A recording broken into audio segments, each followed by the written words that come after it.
A very good afternoon for Indians and good morning for Germans and others. I, Poonam Daya, Assistant Professor in Computer Science and Engineering Department at Jagannath University, Bahadurgarh, and co-convener of this webinar, welcomes you all in this webinar organized by IFSDA Germany, SSARM India, and Duam Labs UK and India. I hope that after completion of this two-day webinar, we will have something new related to deep learning and management of plant disease. First of all, I would like to request Professor Sumer Singh, Vice Chancellor of Jagannath University, for welcome and introductory remarks. Professor Sumer Singh is PhD in Management from BIT Mesra, MBA from IMT Ghaziabad, and BTech from MNIT Jaipur. He is a certified trainer for trainers from Thames Valley University, UK, and had run several FDPs for training faculty trainers to develop their delivery and design skills.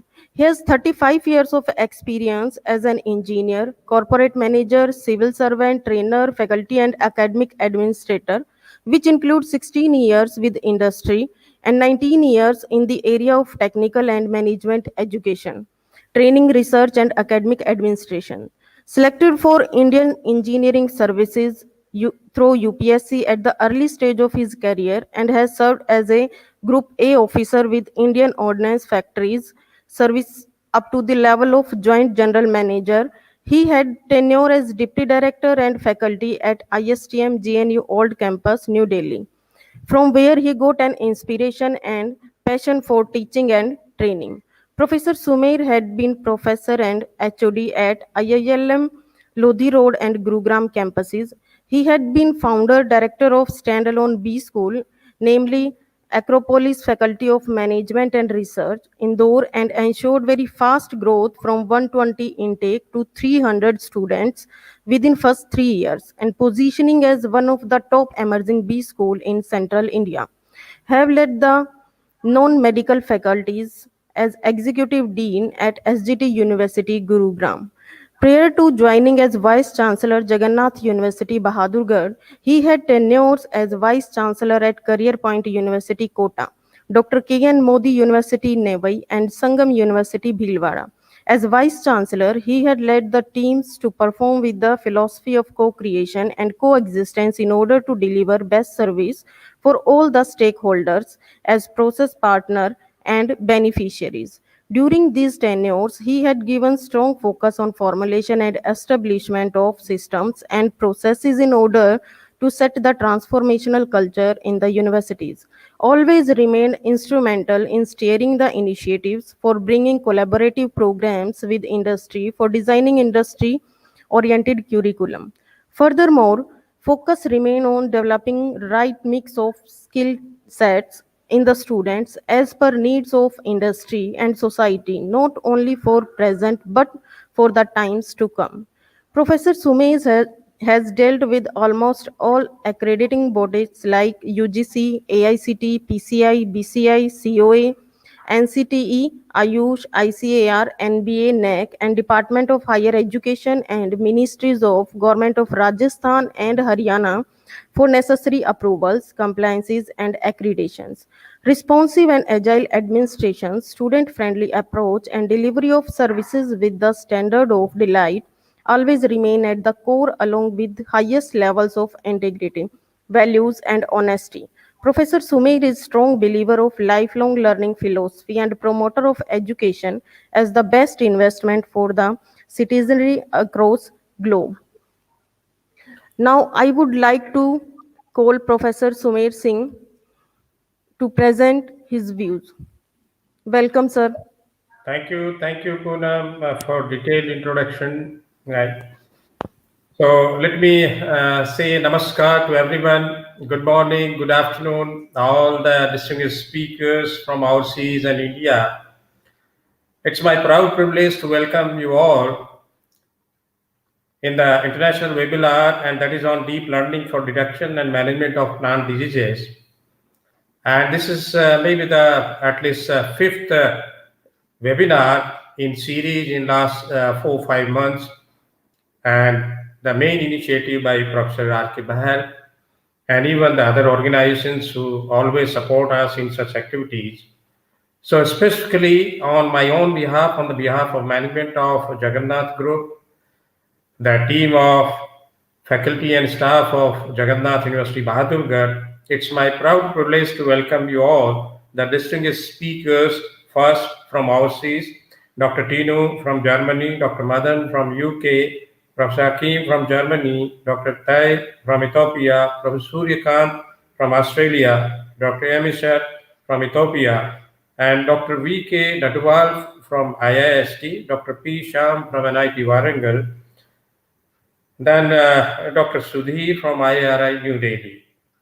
Professor Bhatt, the chair for the session, and his dedicated team, which was working since last 1 month to make it success, and dear delegates and participating students from various universities, institutions across globe, and even the local institutions in and around Delhi. Today's webinar, as we see that yes, today even if we talk about AI, the artificial intelligence, it has become a common word even for everyone. Recently, I came across that yes, anybody who is writing civil service exam, even in India for administrative service, even they are also being asked about artificial intelligence. So, to my mind, yes, the history is long. Various scientific inventions and the technologies have come in picture along with time, but today it has become one of the tools where we can look forward for agile studies and the interpretation of results across disciplines. So I think today's webinar is quite apt as far as selection of deep learning and solving problems of agriculture science, and in particular how to take care of disease detection and protection from disease. But if we go back, I think history of machine learning and the deep learning tells itself that again, like computerization and many other things, it has taken a long way. Firstly, in 1943, I think the journey was started with mathematical model of neural science or neural network. And I think today also, if we see the main thing or the main invention or the technology behind all those applications are neural network only. And that's one of the branch of electronics and even the sensor technology. Then in the year 1950-52, the prediction of ML and the first program was developed. And subsequently, 1957, yes, foundation of deep neural network was uh, made in place. And similarly, the 1960s discovery of simple cells and complex cells was done. And this is how the journey has taken place. And precisely if we see that in the year 2009, maybe a decade back, I think ImageNet launching happened, and nowadays we talk very common about the Alexa, who is I think being used for day-to-day applications, right, as human beings. But in the year 2012, yes, deepface technology came in picture, and 2016 many of the machine learning products came in. And if we see today and look back, whatever has been given by scientists, technologists to us, maybe it has taken more than 70 years or more than that, but now it has become buzzword, not only buzzword, but a happiest situation or the proposition for all we scientists, engineers, and even the civil servants, that yes, now the things can be interpreted in a faster manner, in an accurate manner. And the recent example of maybe development of this COVID-19 vaccine or even other vaccines, again, I'm sure that many of such applications are in the background. That's why we could develop this vaccine in India itself in such a record time.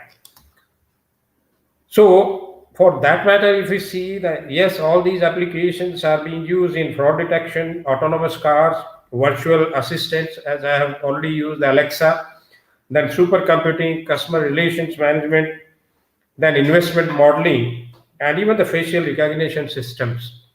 Up to the extent that yes, today, even if as university, if I look back, maybe after 1 year, everything will be in one DG locker as far as our students are concerned, starting from their Aadhaar card to their degrees.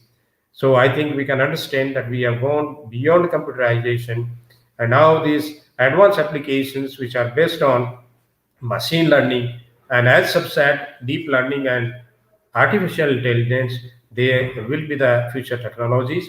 And today I think I'll be the happiest person to see these deliberations for our university students, faculty, not only those but all the beneficiaries from the academia and industry, and across globe. I think Professor Bahal could connect all the professors of this subject.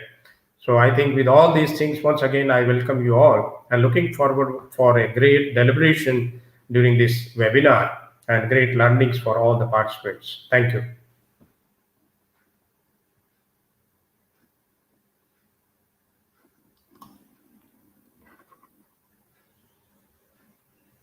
Yes, Poonam, over to you.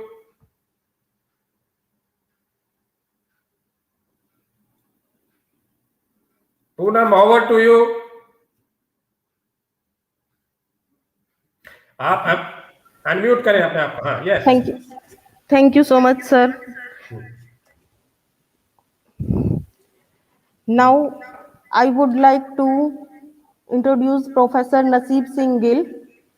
He is senior most professor of Department of Computer Science and Applications, MD University Rohtak, with 31 plus years of overall experience and working since inception of the department in Feb 1990. Currently also working as Director of Digital Learning Center, MD University Rohtak. Several major positions held in past 9 years as head of department for 3 years, Director University Computer Center, as Director Directorate of Distance Education, as Director MDU Alumni, as Director Public Relations. Professor Gill earned his postdoctoral research from Brunel University, West London, UK during 2001 to 2. Later, he also earned his master's degree in business administration. Recipients of Commonwealth Fellowship Award of British Government for the year 2001.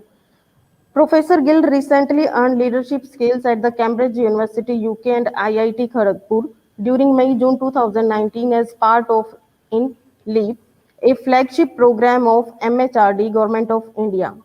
He has widely traveled abroad for several academic and research assignments, including countries like UK, USA, France, etc., and have visited such as Oxford University, Cambridge University, Princeton University, University of Paris, University of Leeds, London Metropolitan University, New York University, University of Florida, Buffalo University, University of Nevada, etc. Professor Gill has guided so far 12 PhD scholars as well as guiding about 5 more scholars.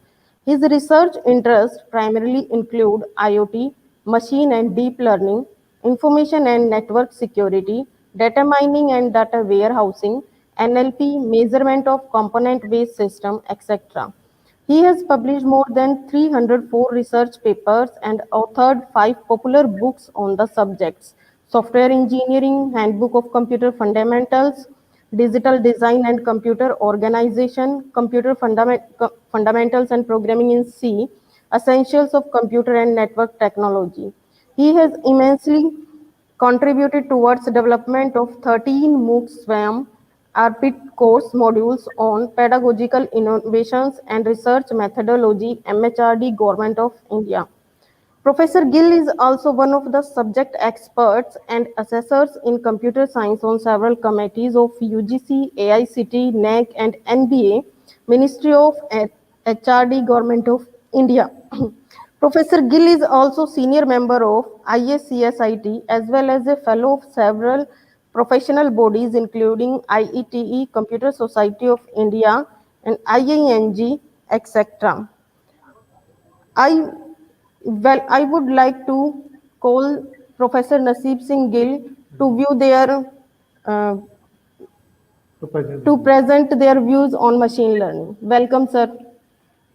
Okay, thanks a lot, Dr. Poonam, for introducing me so nicely to all the distinguished participants to this international webinar. So first of all, I'd like to congratulate the Honorable Vice Chancellor, Professor Sumir Singh, Jagannath Namaskar. University, Bhakurgarh, NCR, Delhi, and all the entiring efforts of Professor R.K. Bahal, the entire organizing committee, including Professor Naranjan Kumar Rathi, and all the conveners and co-conveners of this international webinar. I'd like to congratulate one and all to host such a wonderful, that's your international webinar on a very appropriate theme, and that is on deep learning for detection and management of plant diseases. So, before I throw light onto the machine learning as mandated to me, I'd like to share with you all a term that's very relevant in this context. That is a disruptive technology.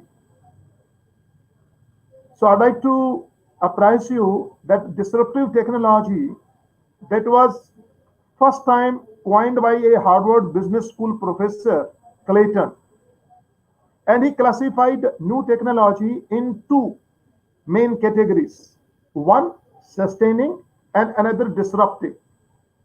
So, sustaining technology relies on incremental improvements to an already established technology, whereas disruptive technology lacks refinement. It has often several performance problems and may not yet have any proven practical application. So I would be just mentioning machine learning has come up as one of the most disruptive technologies. Friends, if you are talking and referring in past, like personal computers, they displaced the typewriters and forever changed the way we work and communicate. Your Windows operating systems, email, cell phones, I mean, these made it possible for people to call us anywhere and disrupted the entire telecom industry. If you are talking about like the laptop computers, mobile computing, and smartphones, largely replaced cell phones and personal digital assistants. And because of the available apps, also disrupted your pocket cameras, MP3 players, calculators, and GPS devices. And what I'm trying to convey, friends, that the cloud computing, because today there are four primary our technologies which have disrupted the whole industry in all walks of life. I'd like to make a mention, and that has created a smart and intelligent space.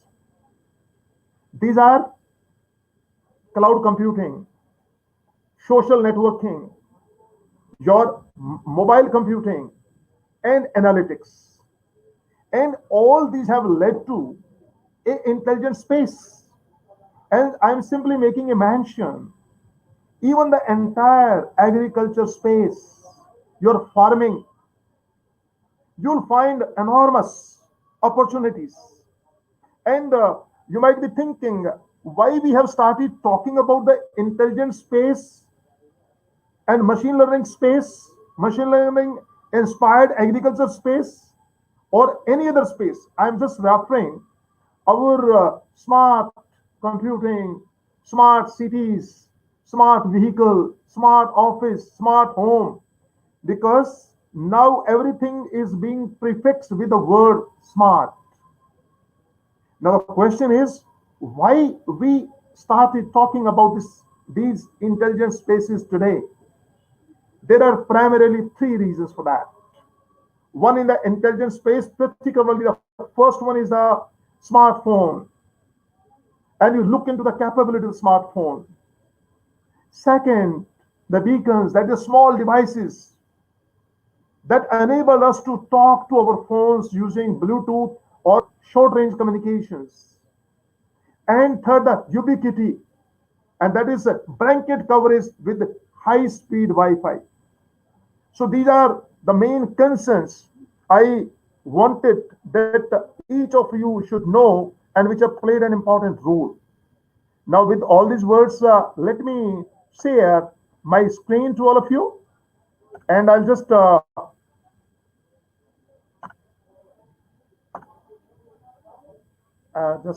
let me see.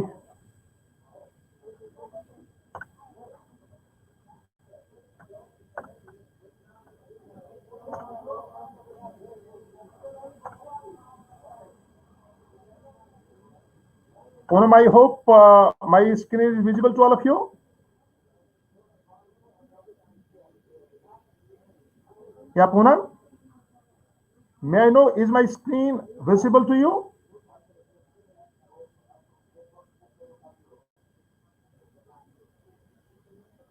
Okay, I hope that screen is visible to all of you. So, what is the role of machine learning in smart farming of 21st century? Because while looking at the entire mandate of our this 2 days international webinar that is scheduled today and on 12th, this is what I planned for all the delegates who are available on board now. Friends, this is the fourth industrial revolution, and we are just passing through the fourth generation of this industrial revolution, and that is Industry 4.0. And if we are just looking at past, why our this present day cyber physical system has become important for us. When we are just talking about today, the smart farming or our agriculture automation, it is all our these disruptive technologies have played a very important role.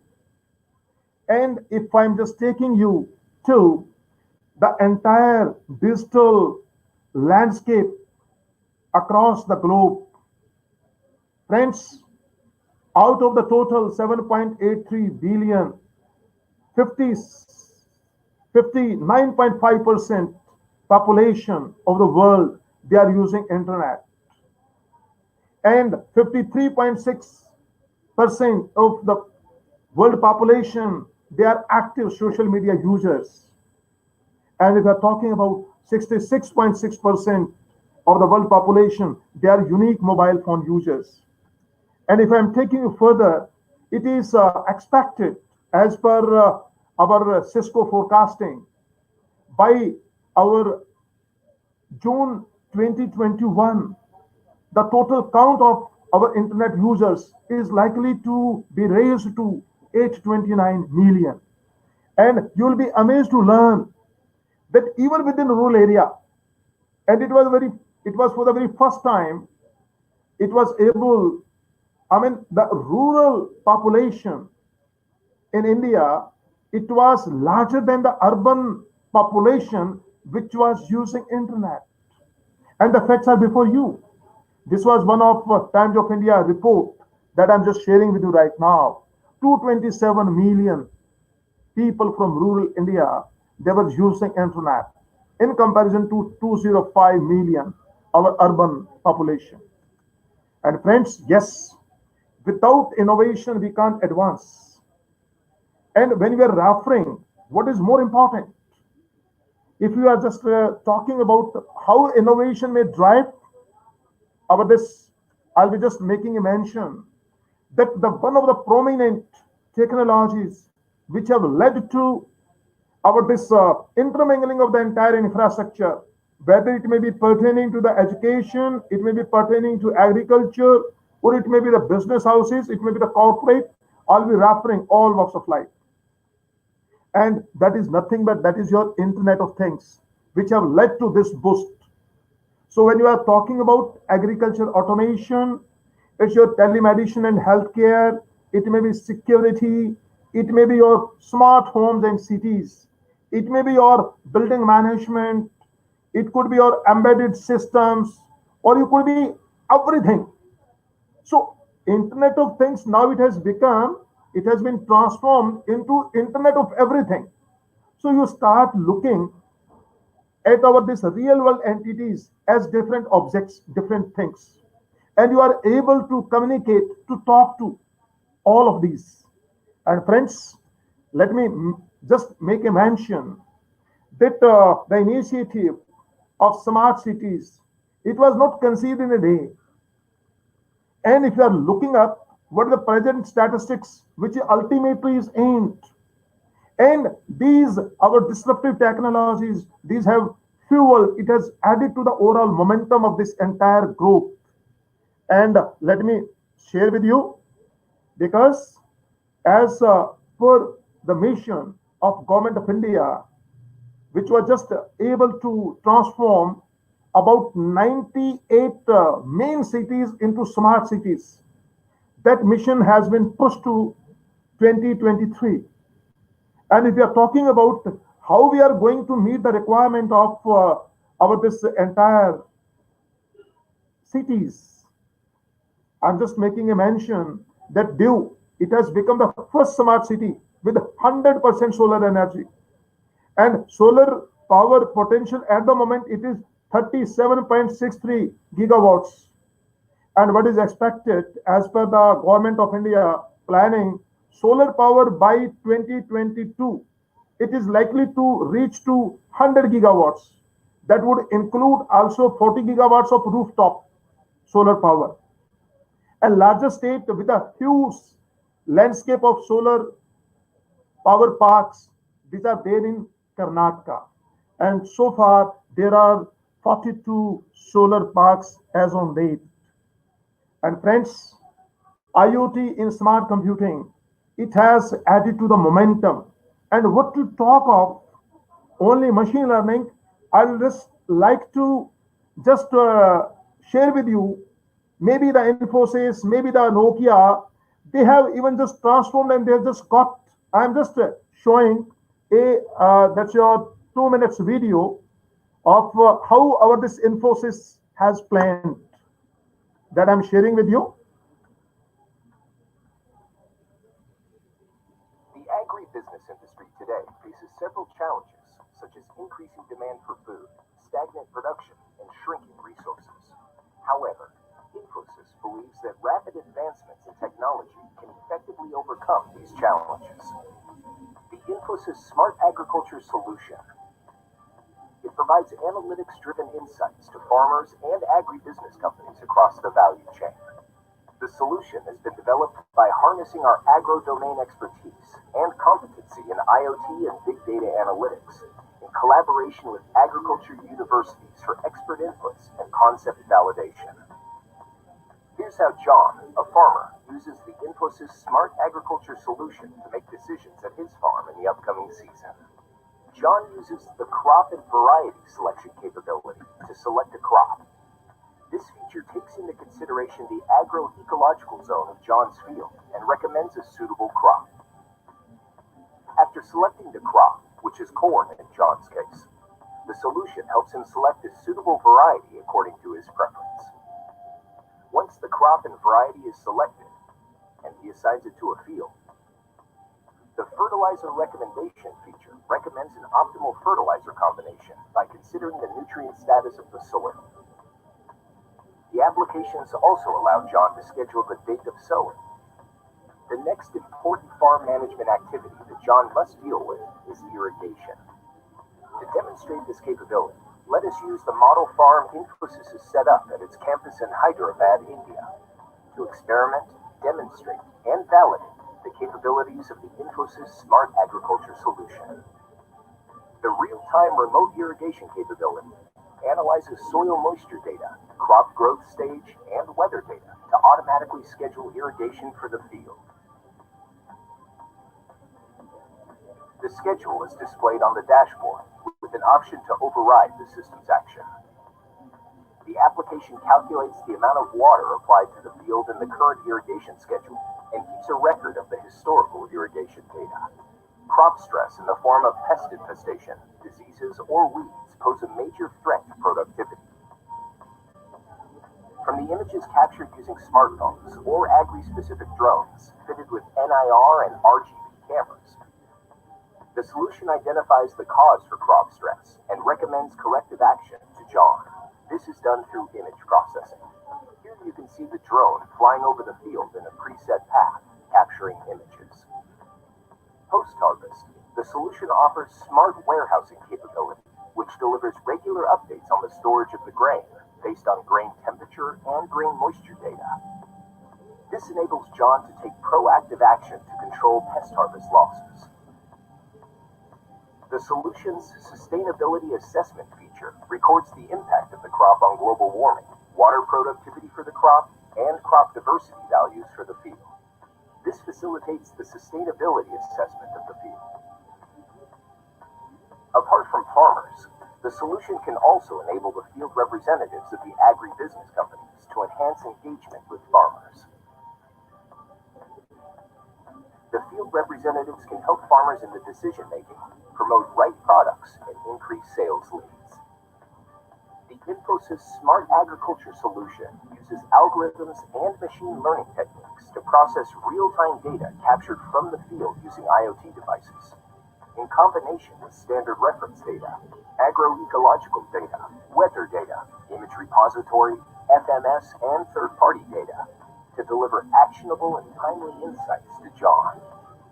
Built on an architecture that is modular, scalable, and customizable as per the client's needs, the solution is completely mobile-enabled.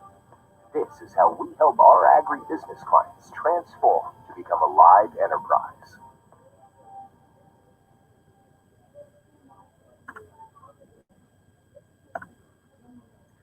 So this is, I think you would have realized how agriculture solutions in the time to come are likely to be offered, and how this automation process and the entire synthesis of process will go all along.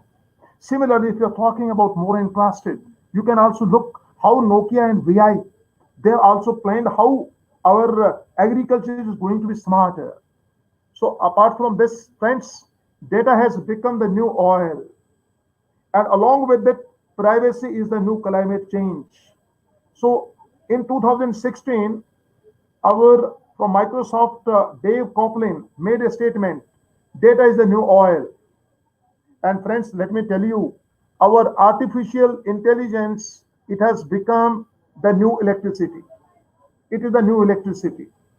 And as a man of IT and a student of computer science, let me share with you that our data science, it has, grown to such a level where our machine learning, deep learning, and AI, even today, as rightly pointed out by Professor Sumer Singh, Vice Chancellor, Jagannath University, that everybody has now started talking about AI. Even maybe the politician, maybe the bureaucrats, everybody is referring whether they are really aware of the real meaning or not. But yes, friends, AI has changed significantly. Though our AI came into existence in early 60s with the introduction of the term artificial intelligence by John McCarthy. But today, our data science, our IoT, our machine learning, it has completely changed the huge scenario. And if you're referring, friends, this is something very important, that how we could be planning our agriculture, how we could be planning our smart farming. So, as a student of computer science, I'd like to take only few minutes just to clarify that in general, whenever we are talking about the developer, the programmers, what is novel computation? We take data and we take a group of instructions, and that we call a program. It gets you results. But what the machine learning does, we have the data with us and we are aware of the results. We are aware of the results that we already previously had.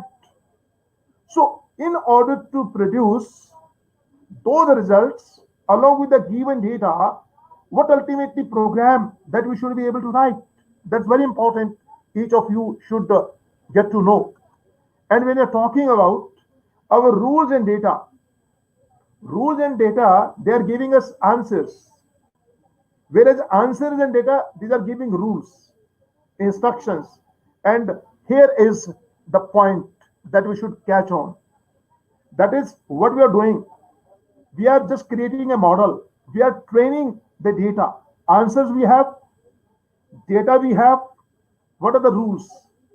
So when we are having, for example, in the inference phase, if you have the data, using the data and the earlier model that we have developed, we can go for predictions. This is what our machine learning provides us.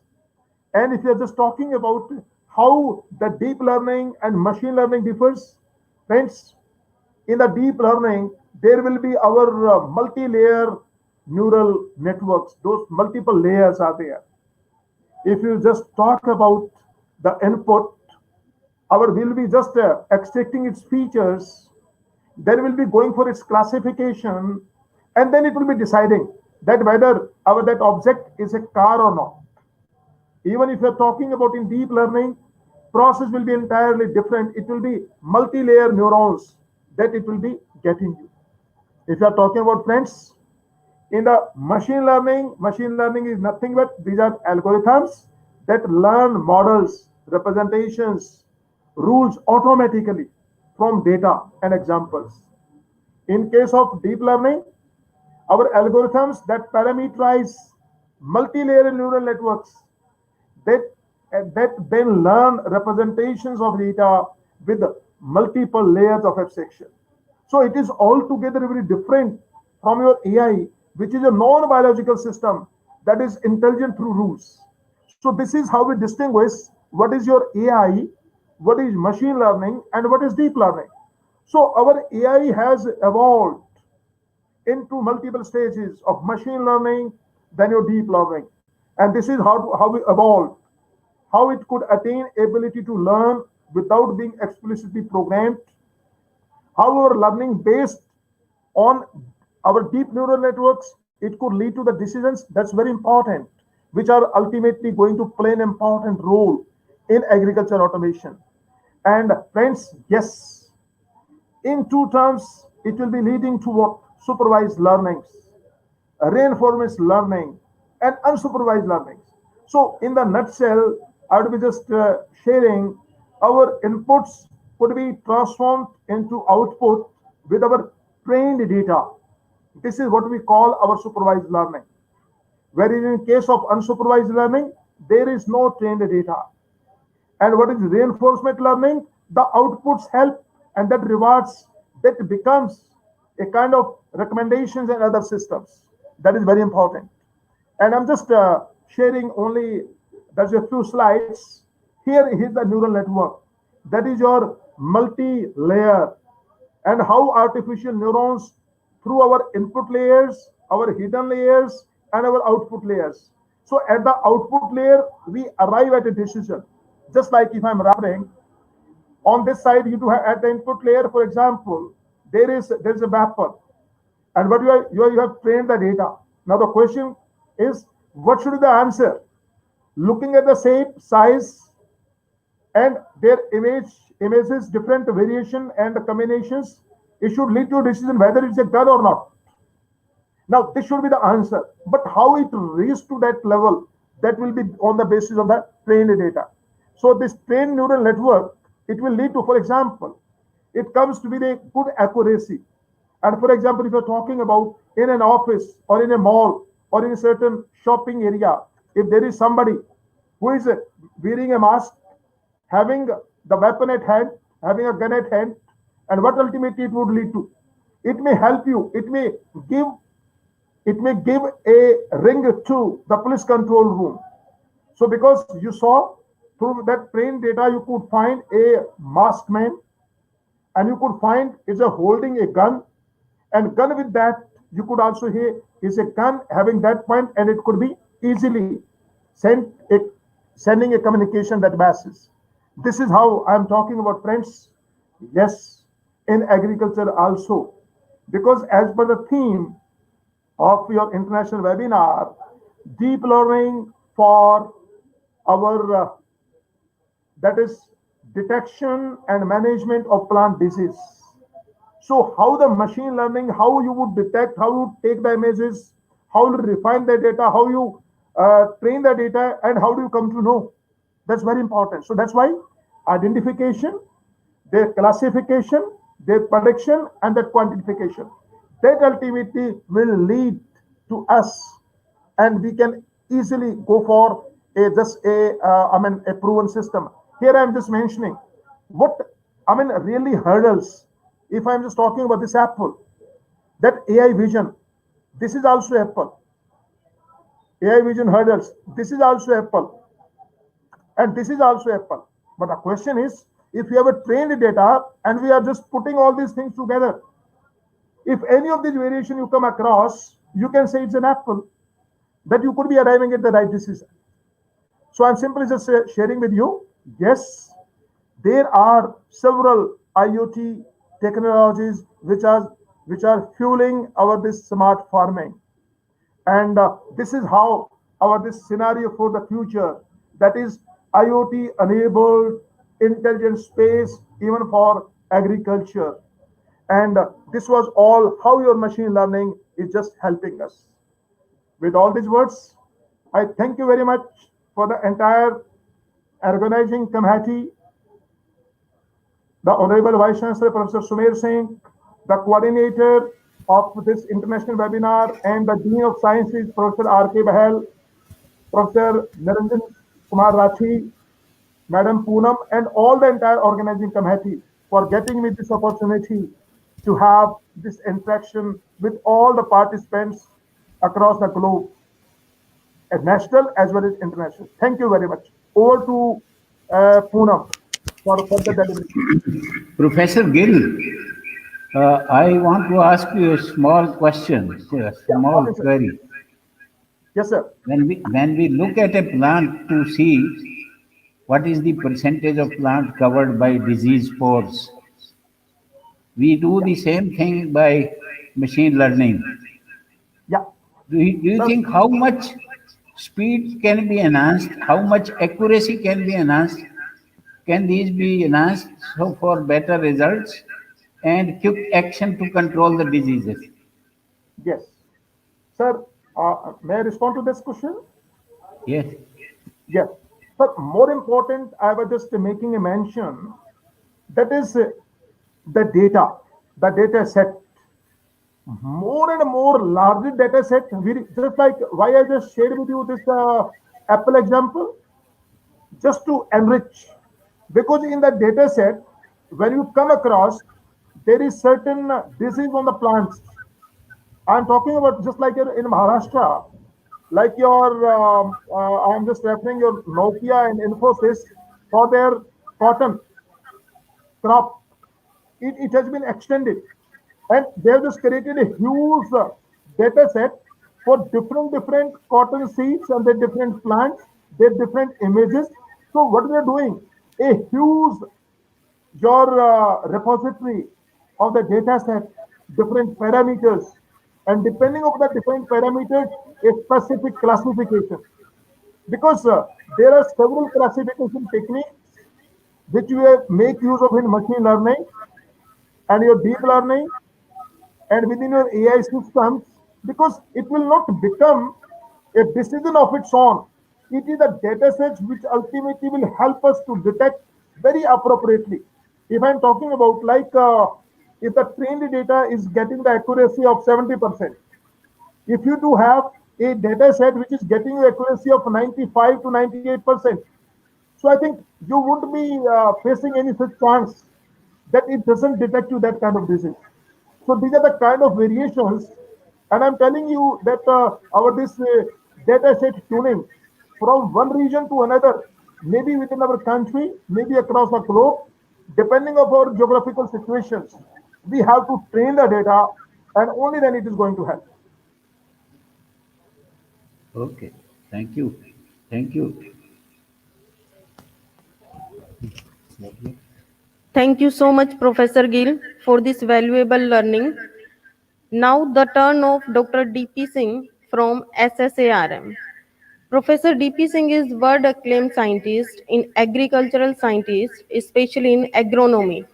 He currently the chairman of National Agriculture Science Fund. It is very prestigious assignment. He is also president for Society for Sustainable Agriculture and Resource Management. Formerly, he has been Vice Chancellor, Jawaharlal Nehru Agriculture University, Jabalpur, Dean College of Agriculture, CCS HAU, Hisar, Member of Farmers Commission, Bhopal, Consultant Farmers Commission, Haryana. He has a large number of publications to his credits and he has widely traveled. He member of National Academy of Agriculture Sciences and other several ICAR committees. I would like to invite Professor D.P. Singh for welcome from SSARM and tell about importance of disease control. Please welcome, sir. Uh, Thank you, ma'am.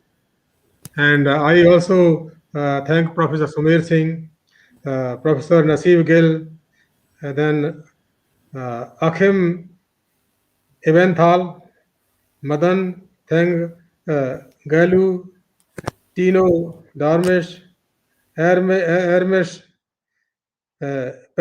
Pergu Sham, Professor Bahal, and also Kasai Georges.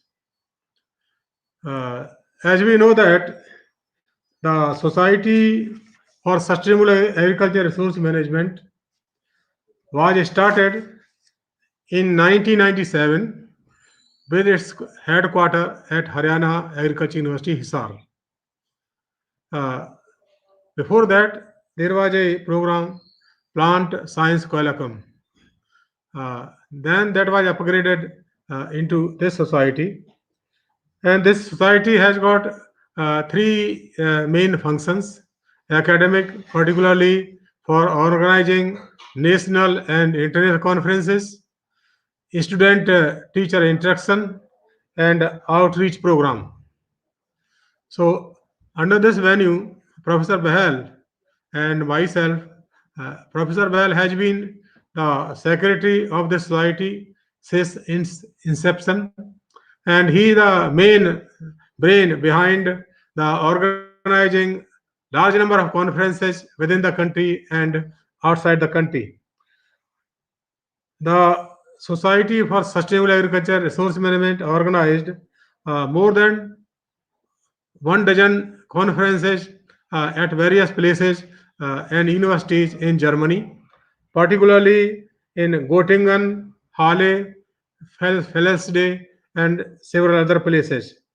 And in Canada, we organized one international conference which was very fruitful at the Brock University, Ontario State.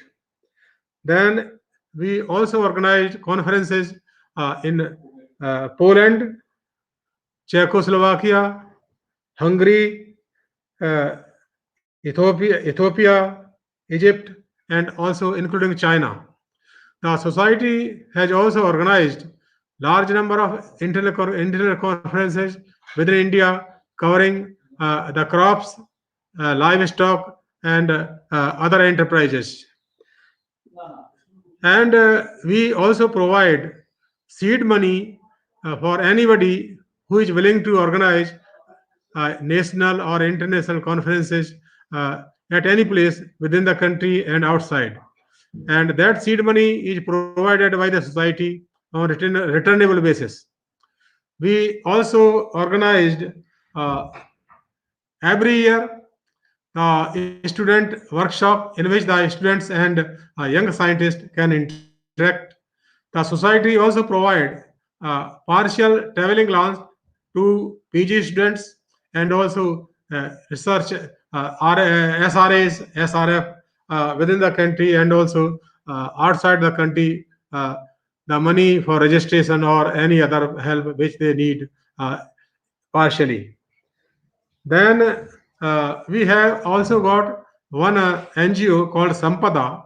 Under the venue of Sampada, we are also interacting with the farmers in nearby villages, in which the Department of Agriculture people who particularly the very senior people who has large number of experience, large years of experience, and they are retired. So we also take their help to provide the technology on key areas which are very crucial for improving the soil health, improving the productivity, and also the safety net under the aberrant weather conditions. Coming to the topic of plant diseases, uh, due to the different kinds of plant diseases, the loss in terms of crop yield and quality of produce have been ranged between 15 and 20, 15 to 20%. Coming to different crops, particularly wheat. In wheat, we have the diseases, different types of rustage, black rust, yellow rust, and red rust. Powdery mildew is also another disease which is affecting the wheat. Then uh, wheat cockle and molia disease, blackening of grain, uh, and loose smut. These are other diseases which may cause large damage to the wheat crop. Similar diseases are also covering the barley, particularly the powdery mildew and rust. And in mustard, mustard has got uh, the major problem of white rust, and also stem rot is has been noticed presently the major problem in which the stem just due to rotting fall down in the field. Then in case of pearl millet, ergot used to be very damaging disease where the ear of palmate or ear head of palmate becomes uh, green and leafy. And we developed the varieties now, particularly in wheat and also partially in barley and also in pearl millet, which are having the resistance to these diseases. And farmers are also warned by the universities time to time, depending upon the weather condition, to take care of the control measures of different diseases in different crops. Then the Tata Consultancy Group is also operating in different villages. Particularly, I have seen as uh, the consultant Haryana Kisan Ayog in Mewat. So in Mewat, the Tata Consultancy has provided based on mobile pictures. The farmers can take the picture of every any disease and they can send that picture to the specialist, either in IRI, Indian Agriculture Research Institute, New Delhi, or our Agriculture Service Center, which are called Krishi Vigyan Kendra. So from there, they can on get on spot advice for the control of different diseases. Similarly, sorghum is having the major problem of mildew and also the problem of rust. Chilies, papaya, they are having the major problem of curl leaf virus. And curl leaf virus is also the one of the most damaging disease in tomato, chilies, papaya, and sometimes also in cotton. So these are causing a lot of havoc to the farmers, particularly in several areas when that comes. Rice is suffering majorly from the besides several diseases, particularly bacterial blight and blast. Under this, particularly when the disease comes, then even in one night, 50% or 100% crops also get damaged due to the blight and uh, blast diseases. Similarly, in maize, uh, the major diseases are down mildew and also stem rot. That is also common in Wilt, particularly wilt disease, is also common in several pulses, particularly chickpea, lentil, and field peas. Then, in case of cotton, curly blight and root rot, wilt, grey mildew, wall rot. These are the major diseases in cotton. And due to the introduction of BT cotton in north as well as in throughout India, when that particular crop is grown on light textured soil, deficient particularly in the nitrogen and other nutrients, then the BT cotton, due to its shallow root system, suffer from the para-wilt disease in in cotton, particularly BT cotton, and our desi cotton is not so being damaged by parawilt due to its very deep root system. Similarly, mango crop also suffers badly with the malformation of flowers. And I know as a Vice Chancellor in Jabalpur, Jawaharlal Nehru Krishi Vishwavidyalaya, Jabalpur, where the malformation of mango, particularly in very important variety called Sundarja. The Sundarja mango fruit is very much liked by most of the people, but that particular variety has got the problem of the malformation. So these are the some of the diseases which I just mentioned in case of different crops. And agriculture advisory services are now available on telephone basis, and the farmers, they have got telephone numbers connected with either Krishi Vigyan Kendras or other private servicing people, particularly Tata Consultancy and others, and they are giving on spot advice to the farmers, and farmers may take the photo of that particular crop when there is any incidence of diseases, and they pass that information to the concerned specialist for their advice. Similarly, forecast of weather conditions, because weather and diseases and your varieties, they are having interaction to each other. So now the 16 parameters are taken care of for meteorological uh, meteorological service holders, and they provide lot of good information to the farmers regarding the incidence of different diseases, and they also suggest the control measures, particularly what they should do next week when there is aberrant weather conditions, to control different types of diseases. So these are the some common of diseases by which I just mentioned. The other crops, particularly soybean and groundnut. Groundnut particularly suffers ticka disease, and that may cause lot of damage to the groundnut crop.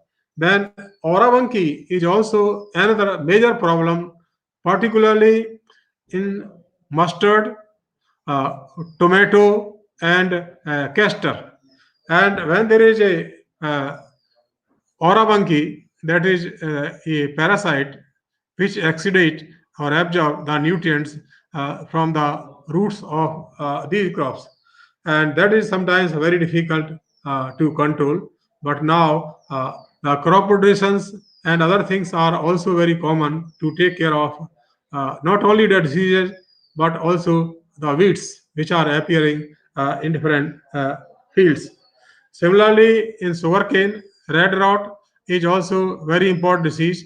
But nowadays, the resistant varieties are they are being developed or already developed, so that the problem of the red rot, particularly sugarcane, is easily controlled. So the breeders, they have made lot of efforts to develop rust resistant varieties, particularly in wheat, barley, and other crops. And also, they are doing very good work just to help the farmers without getting any extra money when the uh, particularly crop is resistant to different diseases. The ergot used to be major disease in pearl millet, but the newly developed varieties they are prone to the ergot disease. Similarly, in wheat, the scientists have developed lot of varieties which are not only resistant to rust but also resistant to mildew and other things. So the topic is very broad, and the time is limited. So I just take the advantage to conclude my talk that if you want to have any interaction with the Society for Sustainable Agriculture Resource Management for organizing the conferences within country and outside the country, workshop and other things, Professor Bahal is available to help them at any place within the country or outside the country, and we provide the seed money and also partial grant to the student who wants to participate in conferences within India and outside. Thank you very much. Thank you, Dr. D.P. Singh. You gave good knowledge of disease control. After that, now we move to Professor Asim Ibenthal. Professor Akim Ibenthal received his diploma engineer degree in electrical engineering from the University of Dortmund, Germany in 1989 and his doctor engineer degree from Technical University of Hamburg Harburg, Germany in 2000. From 1989 to 2006, he owned several positions as a development engineer, chief system architect, engineering and innovation manager at Philips Semiconductors, Delphi Automotive System, Akiba Work GmbH, and Siemens Video Automotive, developing hardware software systems on chip and application. In 2006, he joined Haag University of Applied Science and Art in Göttingen as a full professor and was dispatched to Adama Science and Technology in Adama, Ethiopia for a total of 2.5 years as a guest lecturer and researcher. His research interests are machine learning, health technologies, and signal image processing. In these fields, he earned more than 60 patents. I would like to invite Professor Akim Ibenthal for his talk about deep learning technology. Please welcome, sir. Yeah, thank you very much for the warm introduction, and good morning, good afternoon to everyone in the audience. Namaste to everyone in India, and Tena still in to my friends in Ethiopia. So I would like to give a short survey on AI technology in relation to crop diseases. And for that, I tried to share my screen here, but I don't see it in the presentation. I will stop it again and try to share it again.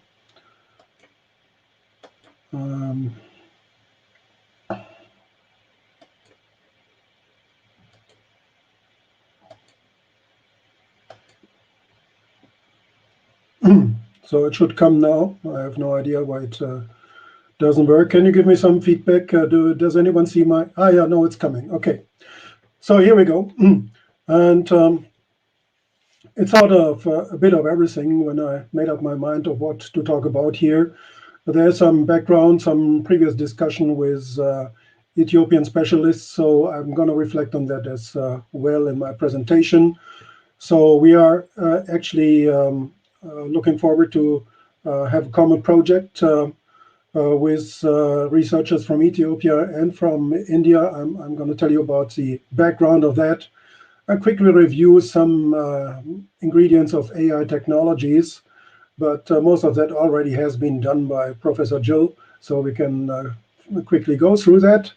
Giving some examples of some research we did here at my university in psychology and in medicine.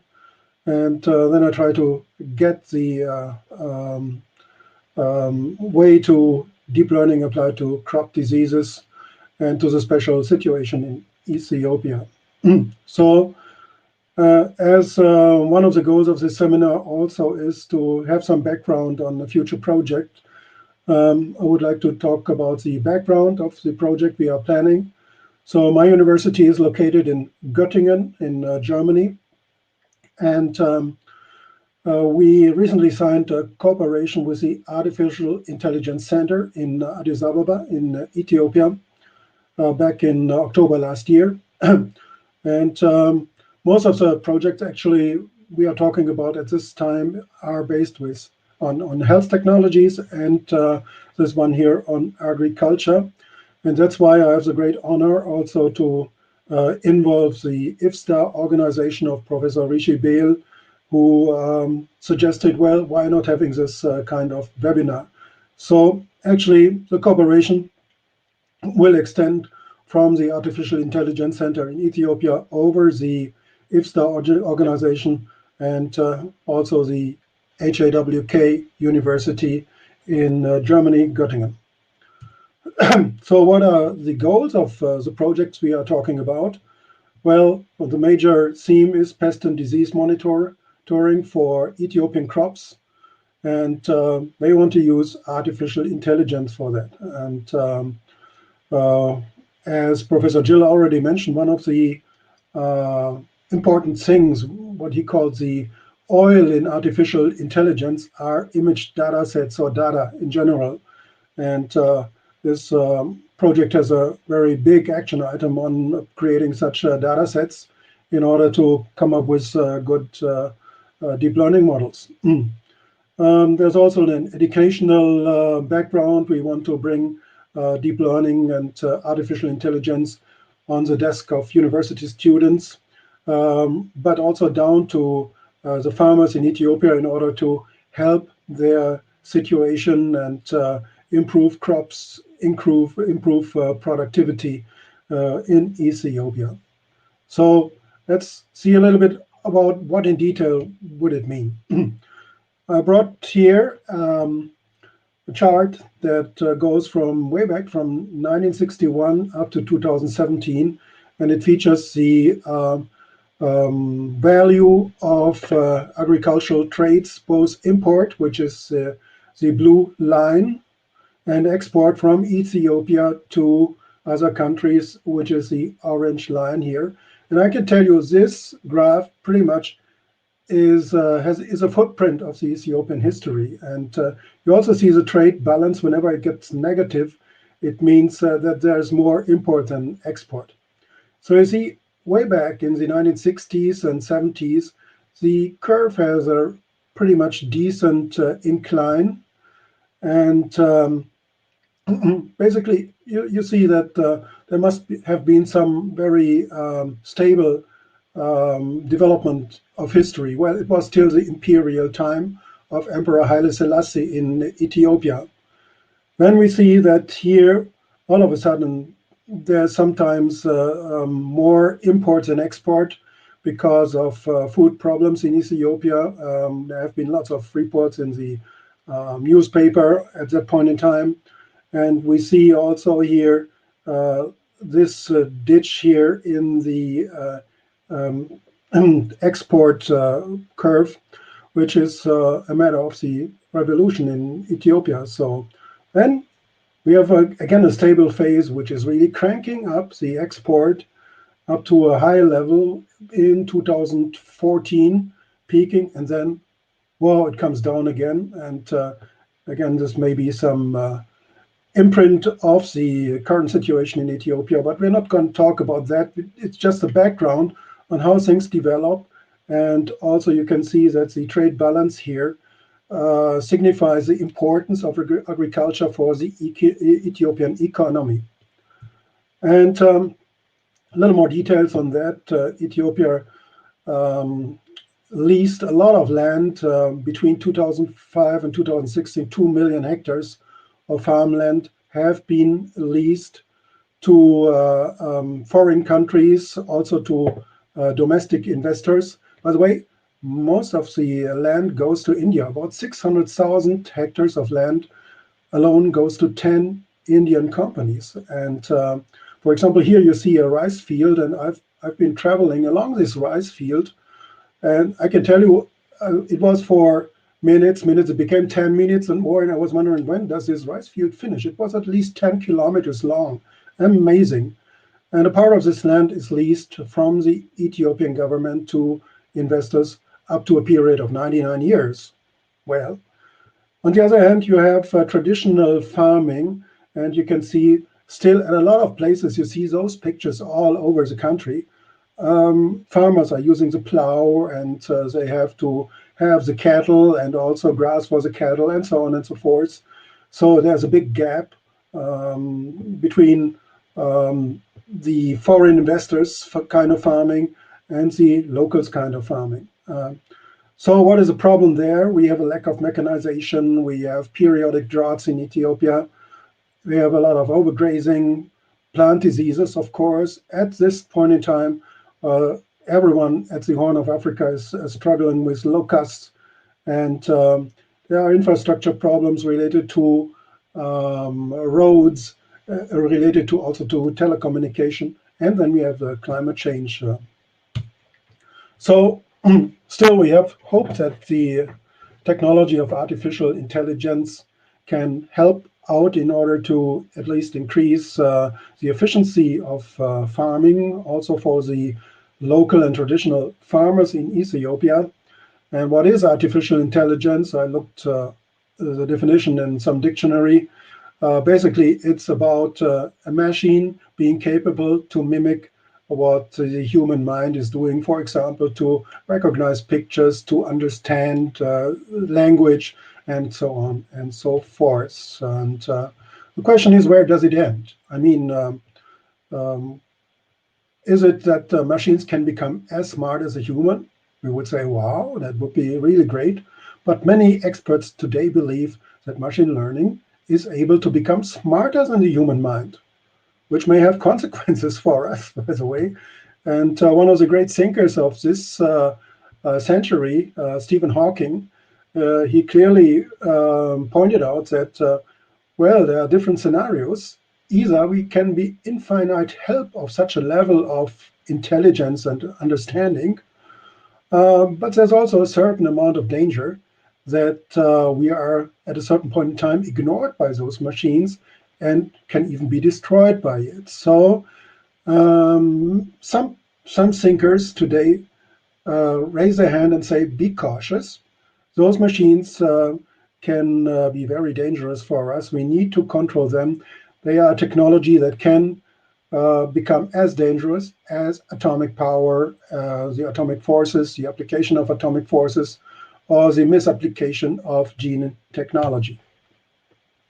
There are different levels of machine learning and artificial intelligence pointed out by Professor Jill already. It started with machine learning kind of things, reactive machines like this old chess computer.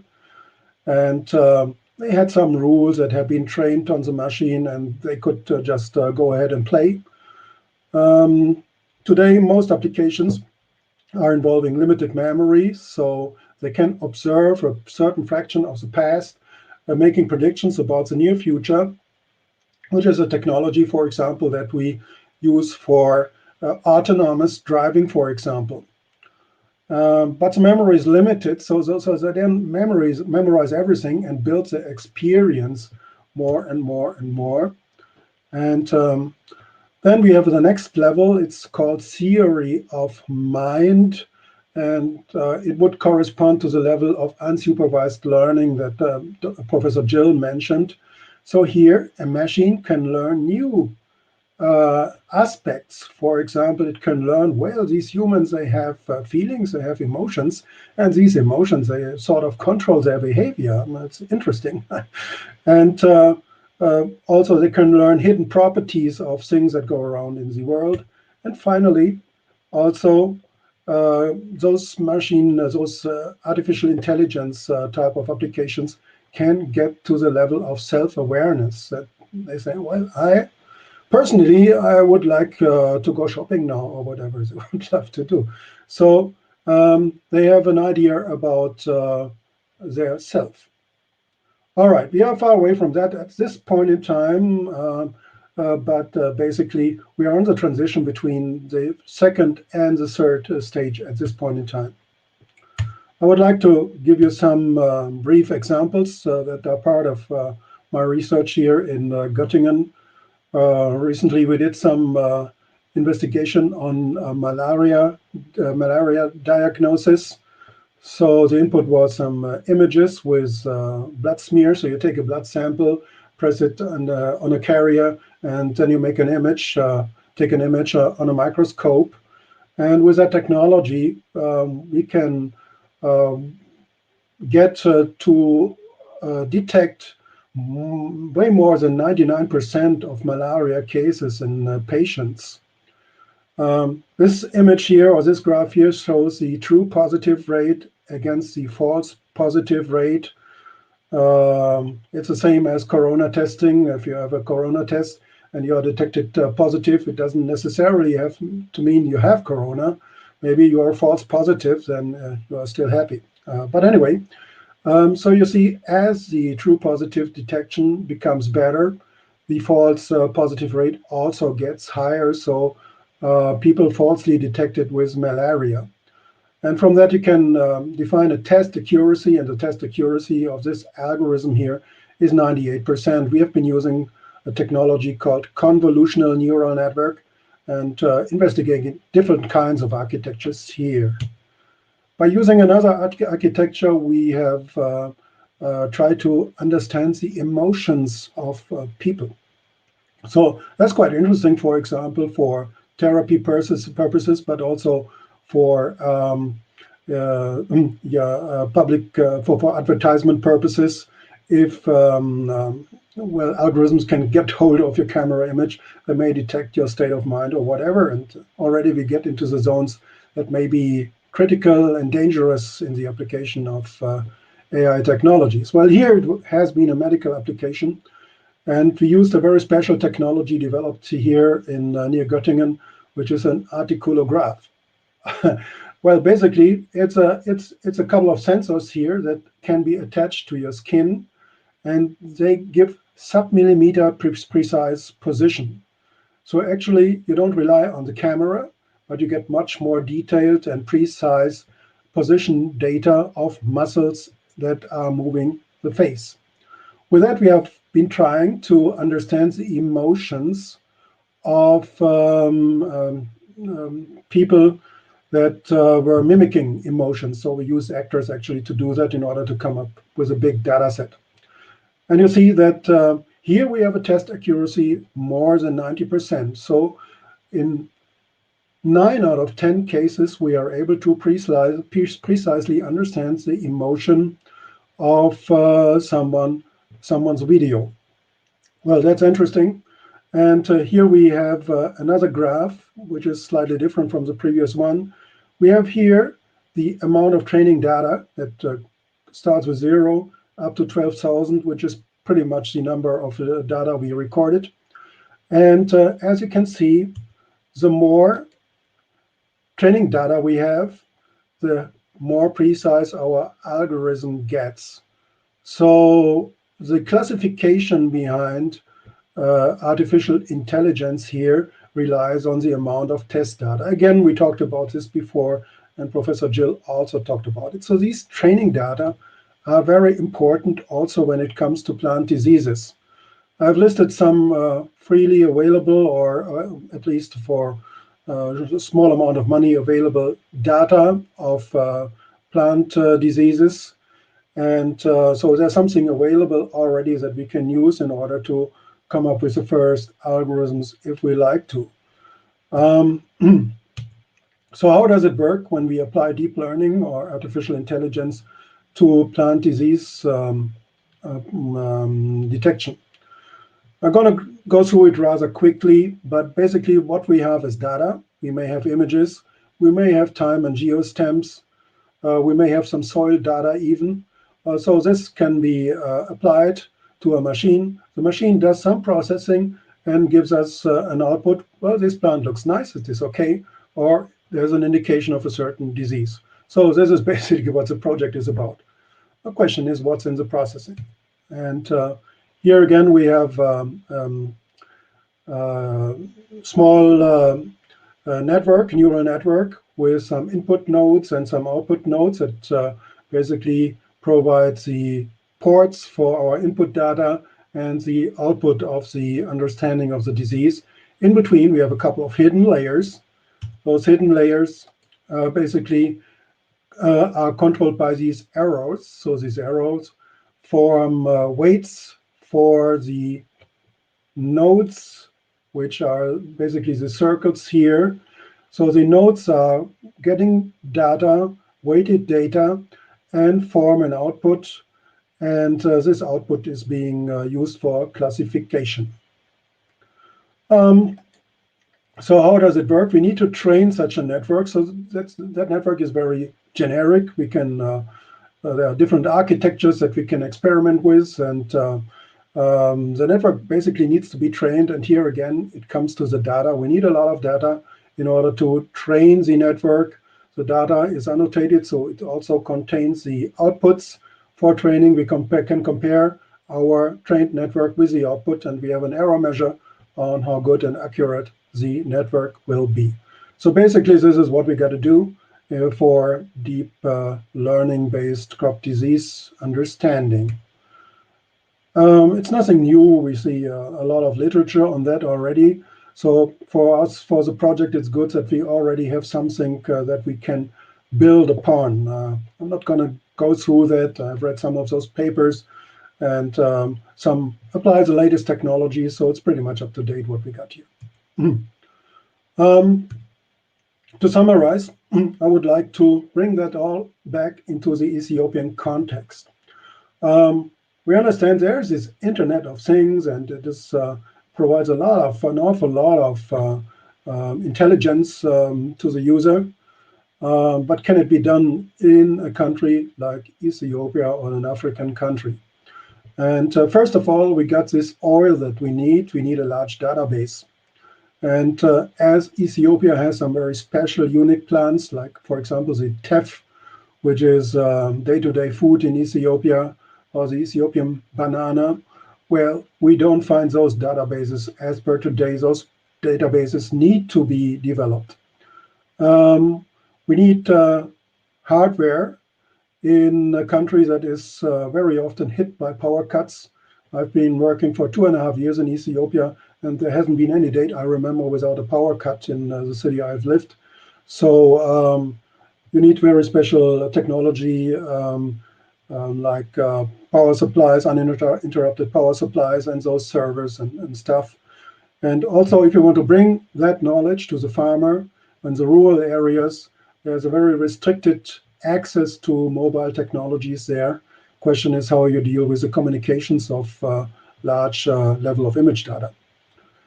We need plant disease domain experts, especially for the special plants in Ethiopia. I understand that Professor Bale has a good overview of what's happening to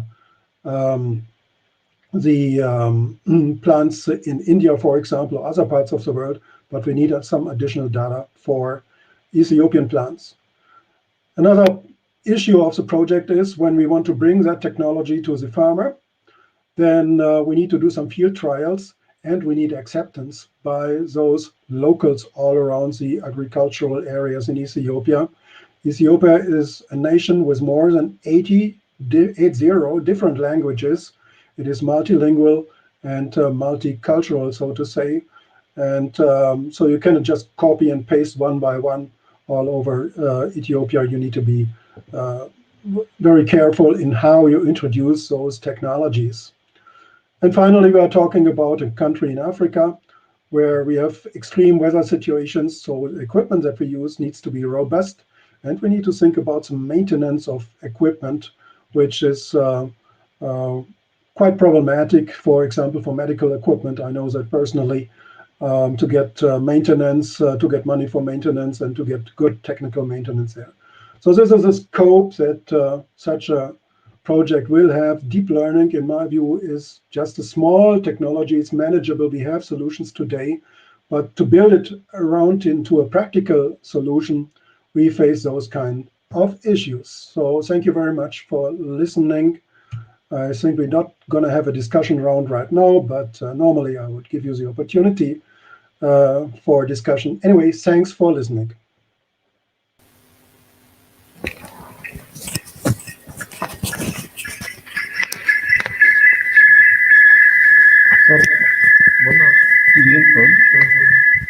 Thank you, sir, for sharing your views about deep learning technologies.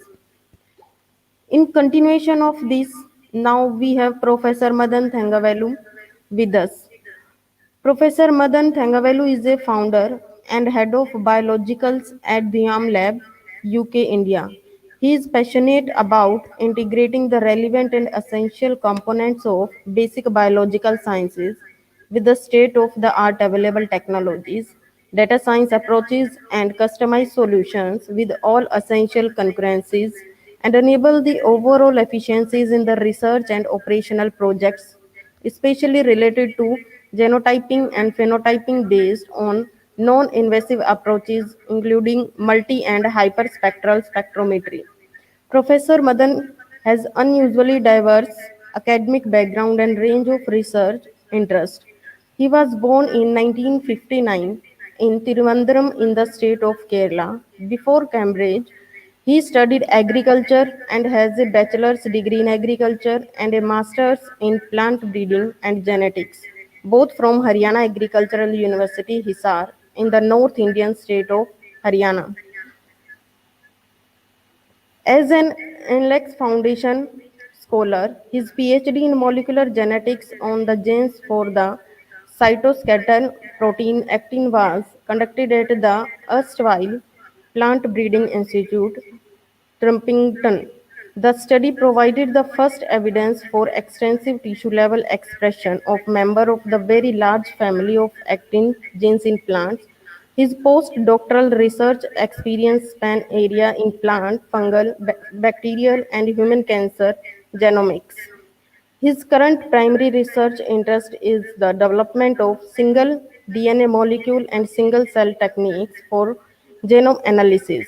Following a PhD in molecular genetics from the University of Cambridge, his recent academic affiliations have included research fellowships at the Department of Oncology, University of Cambridge, Medical Research Council Cancer Cell Unit, Cambridge, and Leverham Research Fellow, Medical Research Council Laboratory of Molecular Biology, Cambridge. He is a board member and research director, European Ayurveda Association, and an international advisory board member of AYU, International Quarterly Journal of Research in Ayurveda, Jamnagar, India International Editorial, advisory board member AYU Care, Journal of Ayurveda Case Reports, All India Institute of Ayurveda, New Delhi. He was also trustee of the Research Council for Complementary Medicine UK. He is honorary adjunct professor at the Transdisciplinary University, Bangalore, India. I would like to invite Professor Thangvelu and request him to speak about deep learning at grassroots level. Please welcome, sir. Poonamji, thank you. Thank you very much. I hope you can audible. Delighted to be with all of you. Thanks to Professor Bayal. Our connection goes back to 1975. So 45 years have passed since my first engagement with Professor Bayal. I came as a young undergraduate to Haryana Agricultural University in 1975. Professor Bayal was already doing his master's then. So sometimes 45 years feels like just yesterday, and this is the context in which I want to present all of this. How trends in science and technology have changed over the years. I wish to thank our previous speakers who have all set in a very clear and succinct way the future challenges. And as Poonam said, I am fortunate to have had a very diverse background. I've studied agriculture, specialized in plant breeding and genetics, and then went on to work with DNA when I came to do my PhD in 82. And over the years, I've managed somehow to use the DNA thread to connect many things. And more recently, as a founder of a small team in Gurgaon, Dion Labs, where we want to see how we can bring as many of these different disciplines together into framing the next and future revolutions, and particularly train students and young minds to understand what the future is and also engage with it proactively. So before I set off, I want to thank Vice Chancellor Sumer Singh for giving me this opportunity. I want to thank Dr. Naseeb Gill for this excellent presentation on capabilities available in Haryana, and respected Dr. D.P. Singh, Professor D.P. Singh, for a very detailed presentation on the challenges in plant pathology around, not just India, around the world. The long list of crops he recited and the diseases are challenges that will remain with us for decades to come, and we need to be a little more proactive, come up with new creative solutions for this. And lastly, Akim, for taking us into Africa. Akim, thank you very much. You gave us insights into certain realities that we only hear from news items, but you've seen it in real life, particularly the commercial large-scale growing in Ethiopia.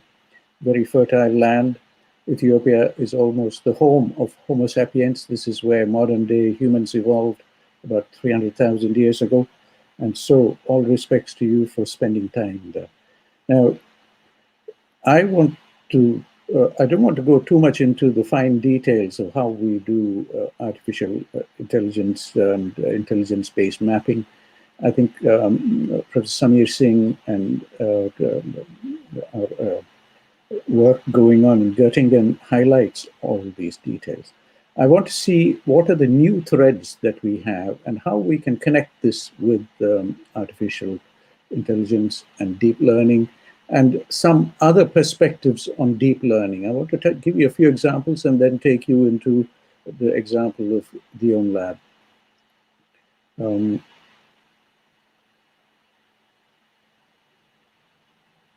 If I can, Poonam, can you see my screen?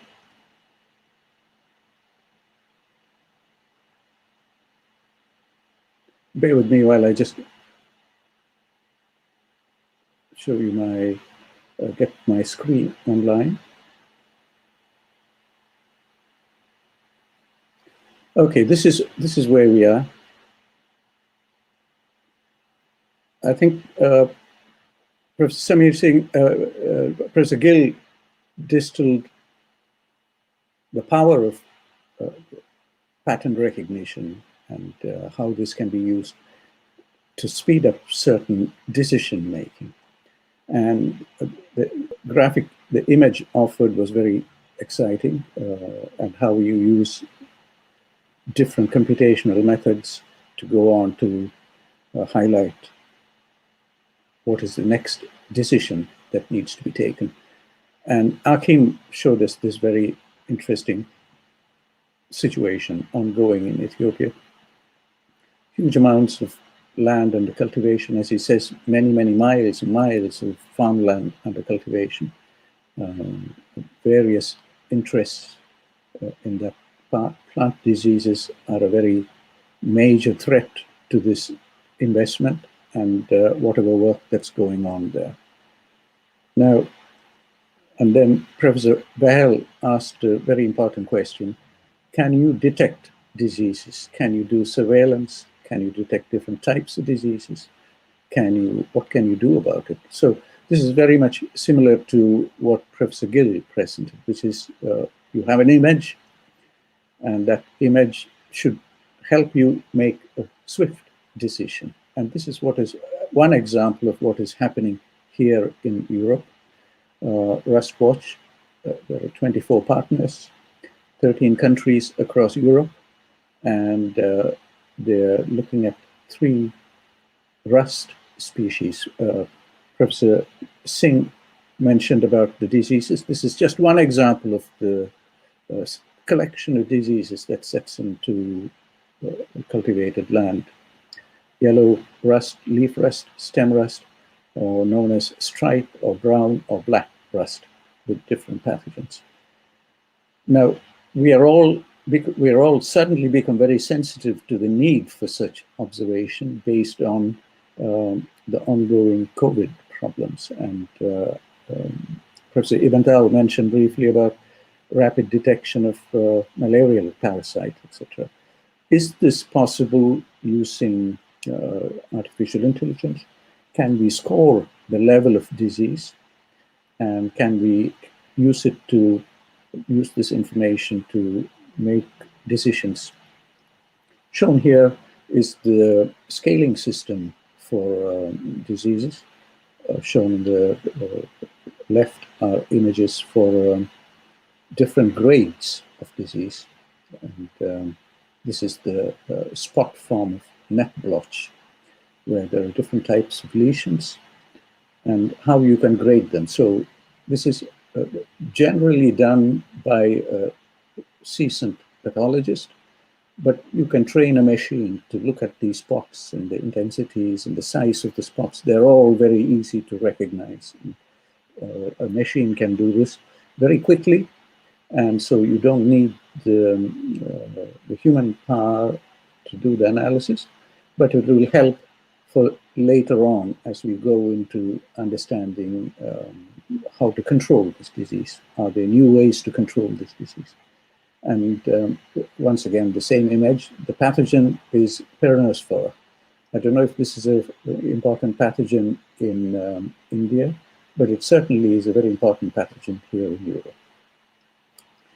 Now, Professor Gill took us a little bit into the fourth industrial revolution, and he said, this is where we are. This is where we are in terms of the different pace at which industry is changing. And people are pointing us towards the fifth industrial revolution and beyond. And if you see the orange line there, it talks about clean tech and biotech. So we are already in that space, starting about 2010.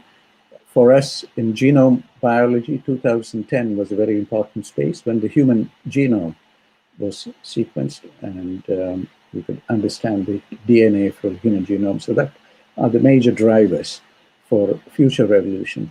I want to push this just a little more beyond the so-called fourth revolution. People are already thinking of the power of innovation to drive future revolutions. And what might these be, and are we ready? And where can deep learning help us? So we are now in a position like what we are doing today. We have technology that connects us. I'm sitting here in Cambridge, and we have Abraham talking to us from Göttingen, and many of our viewers from around the world. And the host is seated in just outside New Delhi in the National Capital Region.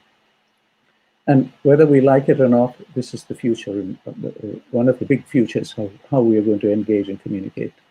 And there are additional challenges that we are being asked to think about. And I have listed some of this up here, which includes having to worry about the environment, social aspects, and the clash between social and economic objectives, the pressures put on supply chain management. So in terms of the NCR, I want to just throw some statistics here. India's national capital region, the NCR, has a total area currently estimated at just under 35,000 square kilometers.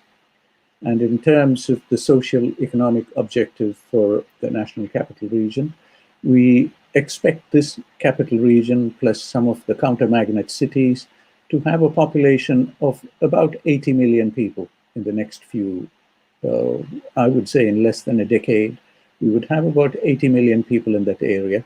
And that population is about the population of Germany right now. So all of this is sitting within the national capital region of India.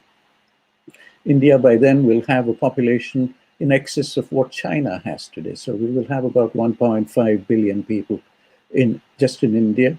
And India is only the 7th largest nation in the world. We have very little land. Is there something we can do in that space? And the pressures will be different for different nations. India's way of looking at sixth and further innovations will involve much more sophisticated and deeper learning about our demands for the national capital region, for different districts of India. I want to dwell a little more on the national capital region. The national capital region has contributions from 3 states of India. We have a large contribution, almost 40% from Haryana.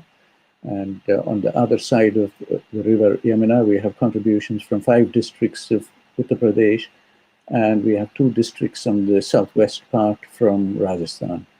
Now, all of this gives us a new way to the kind of challenges that we have. We have to start understanding new kinds of data. We are specialists in our areas, genome biology or computer deep learning or data managers, but that is not the way, and that will be only part of the whole story. And so students who are listening to this, you have to start training yourself into looking at the future slightly more differently. You have to know what are the challenges, what are the local needs, what are the local solutions that are needed. And Achim mentioned very nicely the challenges they are facing in Göttingen at HAWK, the University of Applied Sciences, and how these pressures are starting to be played out, where the projects have to take into account health technologies and agriculture. And this is very interesting. So this is the space in which much of the world is starting to move towards. And this is one example of where those pressures are being felt and how organizations are reacting. The European Union's Food 2030 program is a good expression of this. The bold theme, people's food, people's health, and the second concept of food as medicine. So we have brought together many threads, and we need learning on all of these threads.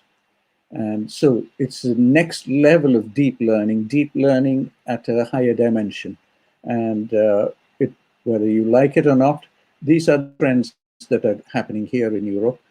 A small restaurant here in Barcelona called Flax and Kale, the restaurant is now holding talks like what we are holding here. They are holding talks on nutrition and health. And even the person working in the restaurant has a t-shirt that is conveying strong messages: eat better, be happier, live longer. And all these messages are also played out in the European Union's agendas for future research, as shown in the 2 panels on the left and the right, to do with research and innovation in food systems. And what we are talking about in terms of health of plants and health of humans, there are parallels there. And we have, whether we like it or not, we have to go around the world looking for global best practice. Shown here an example of an Indo-European workshop on next generation physiology for healthy lifestyle and understanding the physiology for good health and prevention of non-communicable diseases. This was held 2 years ago, 2 Januaries ago. And the defining criteria is very much like what we are looking at and the needs we feel in plants. We want to promote health, we want to maintain, we want to prevent disease, we want to cure. Now, the same language works both in the plant sciences and also in human science. And there are many challenges there and how we face this. And the example of how these interactions, these transdisciplinary interactions are taking place is shown on this slide. This event was hosted by the Department of Physiology in Aldi Institute of Medical Science. We have the European Ayurveda Association based in Germany, in Frankfurt, and the Medical University in Graz in Austria, and the French group from the INSERM. Now, the point I'm trying to make here is the logic is the same. Whether we are thinking about human disease or plant disease, when it comes to working with data and when it comes to working with the type of thinking, it doesn't matter which space you are in. In Haryana, we are now putting together a big program on One Health. It doesn't matter whether it's plants or animals or the environment or humans, health is the same, and we have to start to understand new ways of looking at health and looking at improving health everywhere. This is information on a webinar, on a conference that concluded recently hosted by Stanford Medicine, Stanford University. And I have scribbled over it to say that the perspectives must be much larger. The Stanford Medicine group, we're looking at it in a slightly focused way by saying improving the health of Asians everywhere. This was in the context of Stanford University and the local interest. And I'm saying take a much wider approach and much wider perspective on this whole thing and try and look at improving health of everything everywhere. And whether we like it or not, this is going to be the next or one of the future revolutions that is waiting to happen, the One Health revolution. And within that One Health revolution, what are the deep messages that need to be uncovered? Using the same logic that Professor Gill and colleagues mentioned, how do we understand the different layers within the structure? And what are the rules that play out in the different layers? So, whether we like it or not, young students and more senior people like ourselves who've grown to think in a certain way have to relearn a new way of thinking. So that is the first message. Whether we like it or not, we have to relearn a new way of looking at problems. And it might seem difficult at first, but it'll be quite easy because the logic that you will use at different layers in these challenges will be the same that you would use if you are a programmer. Now, coming to wheat, I want to focus a little bit on just one of the crops. Professor D.P. Singh listed a whole collection of crops in the challenges. I want to focus on just one crop here, wheat, and the potential of this crop. This was a fairly recent news item that New Zealand farmers have broken the world record for production of wheat, and almost 17.5 tons of grain per hectare. Now, to put this in perspective, based on the work that's going on in Ethiopia or many parts of Africa, and to put it in the context of the European Union and India, let me just run some figures through. India has an average yield of, I don't know, our yield is, Professor Behel can correct me, it might be somewhere around, if we achieve 4.5 tons to a hectare, we are doing very well, even in our irrigated crop. So how do we revision all these things? Details about KWS. KWS is a very large breeding group. Kerin is one of their varieties. And some of the details about Kerin are at this website. You can visit and learn a little more about these things and the kind of diseases that the parents and the kinds of diseases that they're susceptible to and to resistant to. If we go into the global impact of wheat diseases, this is work being done here in the UK at Northampton Research by Kim Hammond-Cossack. This is where we have the European Union has harvested in 2017 about 145 million tons of wheat. Now, despite these high yields, we have problems that there are biotic, abiotic stresses. A large part of this is arable wheat, but under much better conditions where we have high amount of rainfall. The challenges remain the same, that it is a headache monitoring wheat diseases and learning how to disarm these old enemies. How do you fight these enemies? Are there new approaches? Are there new ways to do this? Details of this report is available at the website on the bottom. Now, a recent report in Nature, this was September 2019 by people from the World Bank. They talk about wheat in India and how irrigation is perhaps the best way to improve wheat yield in India. And they estimate that the national yields in the 2000s are 13% higher than would have been without irrigation. Now, this is a fact. The data shows that. And this is the data for irrigation and changing of wheat yields in some of the major wheat producing states of India, listed here on the right hand: Bihar, Gujarat, Haryana, Madhya Pradesh, Maharashtra, Punjab, Rajasthan, and Uttar Pradesh. Yes, having water can increase yield. It will improve heat sensitivity. We know this. But there are challenges here. We cannot keep pumping out groundwater and unless it is replenished or we do something about it. Secondly, many of the lands have side effects in that you use groundwater, salinity increases. Our drainage systems are not quite advanced.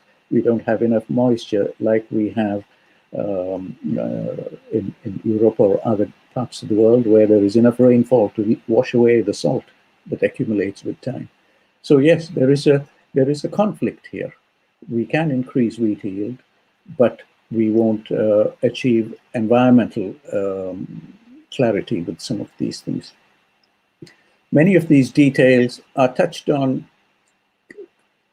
in a very in a correct way, but in a very shallow way in the economic survey for this year. And I urge all students to start familiarizing with this kind of information. What do we mean by sustainable development and climate change? What is the Economic Survey of India doing to understand these things?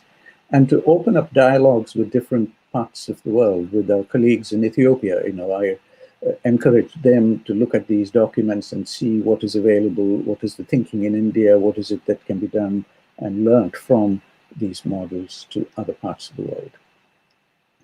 Now, what is clear here is we are working with open systems. There is a boundary shown as here on the right-hand side. There's a wheat plant that is behaving like a factory. It has inputs that come in from around. Some of the inputs we know, some of the inputs we approximately know, some of the stresses we know. Some of the inputs are real surprises. I'll just very quickly go into some of these inputs in the next few slides. And there are outputs, as we've seen from New Zealand, the yields of almost perhaps soon 18 tons to a hectare is achievable if we look after our crop correctly. And India can start to work towards those kind of yields as if we put our mind and effort to this. Can we do this respecting environmental needs? Can we arrive at that level of sensitivity for the environment, at the same time increasing yield? Can we reduce use of unwanted fertilizers and pesticides, because India cannot afford to have the kind of health crisis that we are seeing after the Green Revolution in states like Punjab. The northern district of Bathinda in Punjab is known as the cancer capital of India, perhaps the cancer capital of the world in terms of overuse of chemicals and pesticides. So the challenges we have and the teachings and the learnings and that information that we have to start mining into and using gets wider and wider, and the thinking that is needed needs to be refined. Where can we go for new models? And here is deep learning that comes, a different way of deep learning that comes from a group in China. And this is a very interesting story. It talks about root exudates that come from infection from the top of the plant and how it changes the rhizosphere microbes and how you can actually train the rhizosphere microbes to start doing reverse communication between the plant to potential future pathogens. So on the left-hand side of this figure, you see a pathogen that's infecting, whether it's a fungus or a bacteria or virus or any other, could even be an insect pathogen up there. The moment it touches the plant, the signaling from the plant goes all the way down to the deep depths of the roots, the hidden half of the plant that we never see. And it impacts the microbes there. Certain microbes are selected for. And those microbes, in turn, if we know what they are, can be reintroduced into future soils, what we call conditioned soils. And these will prepare the plant to defend pathogens in the future. So it's a very new concept, but it involves the kind of logic that that we discussed earlier about layers of information.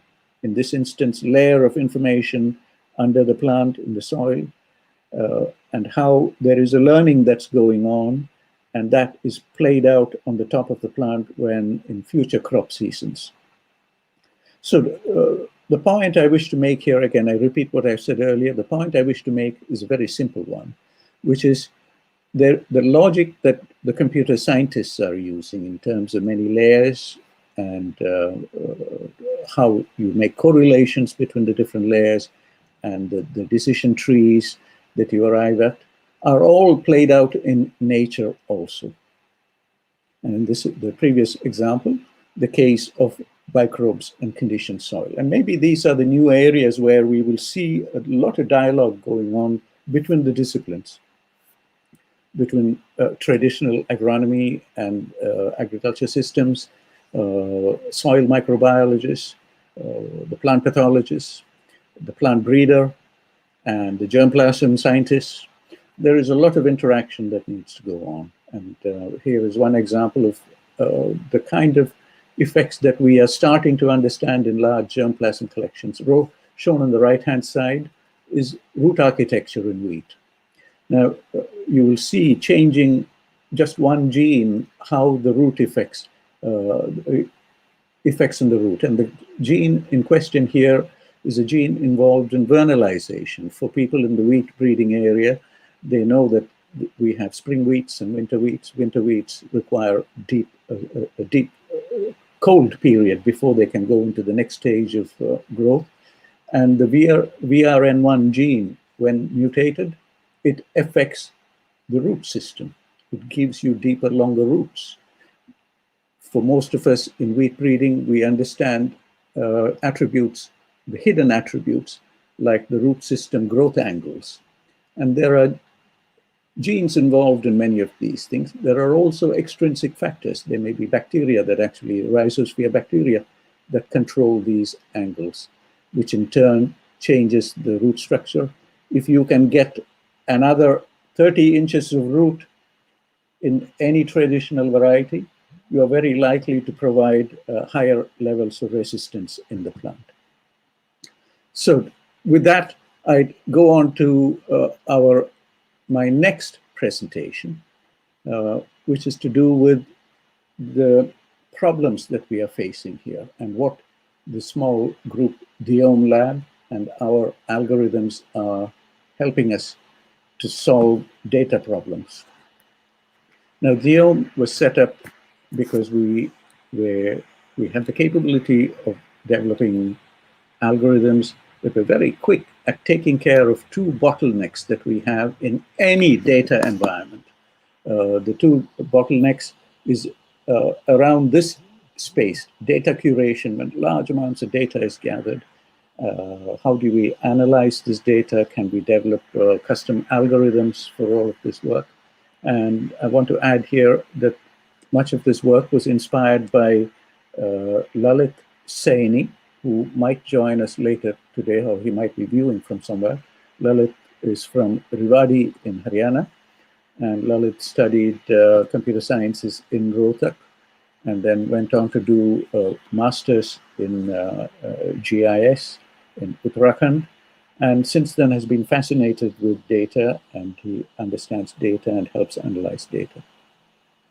The people who could benefit from all this are the problem providers, industry, research institution, academia, and the instrumentation specialists. I will talk about this as we go on. And once the data is gathered, we see this big problem of how to analyze this information. What is the big picture and the wide canvas in terms of where we need, why do we need all this information? And I put this in the context of the BRICS summit last year.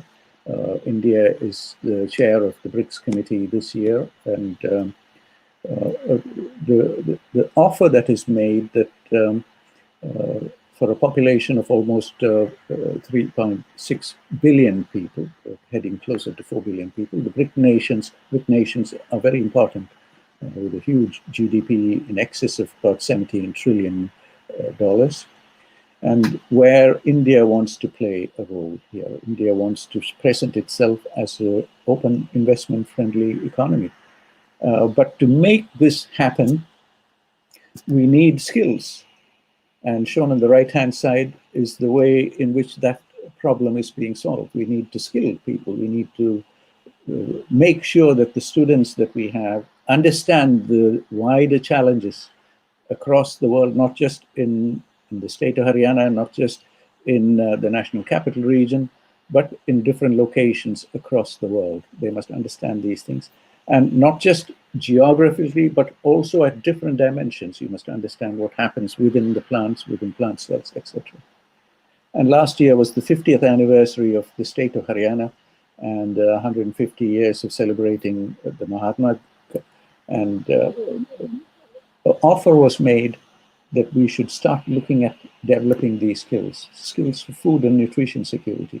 This is not just for Haryana, but for the whole world. And to be able to do this, we need all of these things in the right hand. We need applications and specialists and data analysts and data managers, data enterprises perhaps for the 21st century. Have we thought about these things? And Diom felt we were doing enough to start to engage in that space. And we offer this as some of the mission statements, the teaching mission statements for the future, to educate students to think critically about these areas and to set ambitious goals. We do have to set very, very ambitious goals, and we have to show those, see the broad horizons and show a deep understanding of how we tackle those horizons. And what do we do, what's the knowledge that we have to impart to these students. We want electronics, and so in the context of this webinar, we would like electronics scientists, like Professor Gill's students, to understand the depths of soil microbiology, to understand the depths of plant physiology, to understand the depths of plant pathology, to understand what we mean by different strains and different pathogens. And at the same time, we would like students of plant pathology or agronomy or soil science or plant breeding and genetics to understand the depths of what informatics and what the information scientists do, what the hardware engineer does. What do we mean by sensitivity of a CCD camera? What are the cameras that are available? What do we mean by a drone? And how do we approach these things? And this is the way we will prepare ourselves for the future. Now, big data in agriculture is almost an old-fashioned term now. It is there everywhere. This is one example of a company in Switzerland that has brought together many of those buzzwords. It has brought together spectral imaging, hyperspectral imaging, precision farming, crop intelligence, and the best of robotics and other technologies. And this is where the world is. So we would like all students from all the disciplines to come up to speed with this kind of information. This, as I said, is just one of the examples. And this is the kind of information they are using. They're using satellite aerial observations, using drones or satellites and imaging fields across the electromagnetic spectrum, across the visible range, the infrared range, and understanding the health of a crop using parameters like shown here on the right-hand side. Each of these provide a fingerprint of the health of a plant and the health of the soil and many other aspects of plant productivity, which is beyond the reach of the human eye. Thousands of square kilometers of land area can be analyzed at great speed if you have the algorithms, if you have that the deep learning systems with you. And going into one example, this is what Dion did, and I'll come into this. But before I do this, the whole area of imaging and analysis of data gathered on images from different wavelengths operates at various scales, starting from as little as a single cell. Shown here on the left-hand side are images from a single cell of, and to see within a single cell the changes in dynamics of different ions, calcium ions, for instance. And you can monitor the dynamics with time. Shown here are the different false color images going across with time, how signals within a single cell fade away, to smart systems where we have field trials, and we can use a camera here up on this gantry to record images with plants showing different levels of sensitivity or susceptibility or scale intensity to diseases.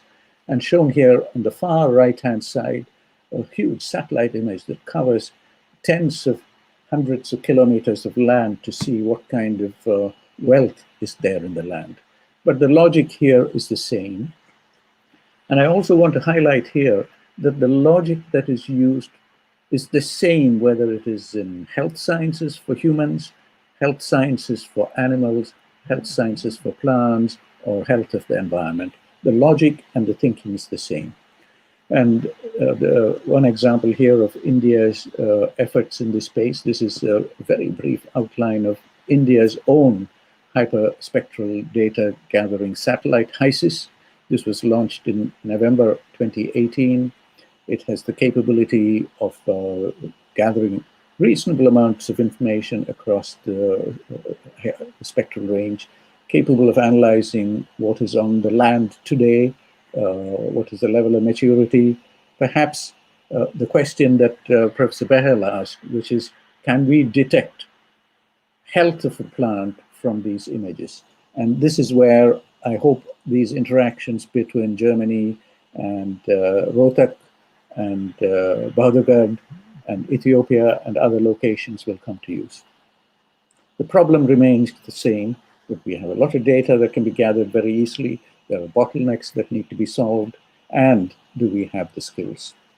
I presented this briefly earlier about the rust species in India. I go into a few special details. Here are two examples of a disease in barley called net blotch, or they're caused by a pathogen called Peronospora teres. They form two distinct morphologies on an infected leaf. Shown on the left-hand side here, A, is what we call the net form of the blotch. You can see very different from the spot form of the blotch. Now, can this be monitored from space? Can aerial images detect this kind of patterns within a field? I would say yes, if we have the right engineering skills, if we brought them all together, even from a few hundred feet, you will be able to scan a field and tell whether you have the net form of blotch or the spot form of blotch, and do a very rapid analysis before you go down to inspect these things. From a lab perspective, these are things that we do, that you can actually look at different phenotypes of what I've shown here, the different phenotypes of infection site. And you can start to characterize whether we have resistance of this kind, or susceptibility of what kind. You can see here, Steptoe is one variety of barley. They show different grades of disease, different types of responses to different strains of the pathogen. So shown up here are the different strains of pathogen, and you can see how the plant responds differently to different strains. This is an ideal experiment for analysis using machine learning and machine-based devices and hyperspectral imaging data. What is the level at which we can do this phenotyping, and can this be done to give us some advantage? Shown here a small study that was done together with the company in Germany, in Aachen, Lamnatech, and shown here is the fine detail to which we can analyze RGB, red, green, blue images.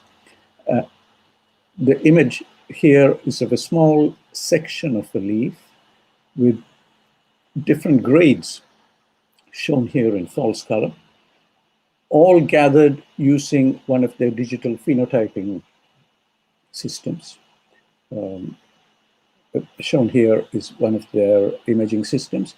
The camera can be fine-tuned for high levels of sensitivity and resolution, and you can start to measure so many aspects of a plant. You can measure chlorophyll fluorescence, you can measure using computer vision, you can measure so many other aspects of stress, biotic, abiotic stresses on the plant. Some of the instruments that are provided by Lamnatech and installations around the world, including this very large field scannalizer that can take care of very large amounts of land where you are doing real-life experiments. The analysis I want to talk about briefly is a miniaturized analysis in plant pathology, where we take small sections of leaves for any given plant type, and we present it in 24-well format, 24 samples that are then exposed to pathogen and different chemicals or different whatever other inputs that you want to test against. And you can then gather images of this kind, and you can analyze the image if you have the right algorithms, and if your algorithms are refined, you can start to arrive at images of this kind, where you have each pixel capable of classifying the disease, and you can display data of this kind.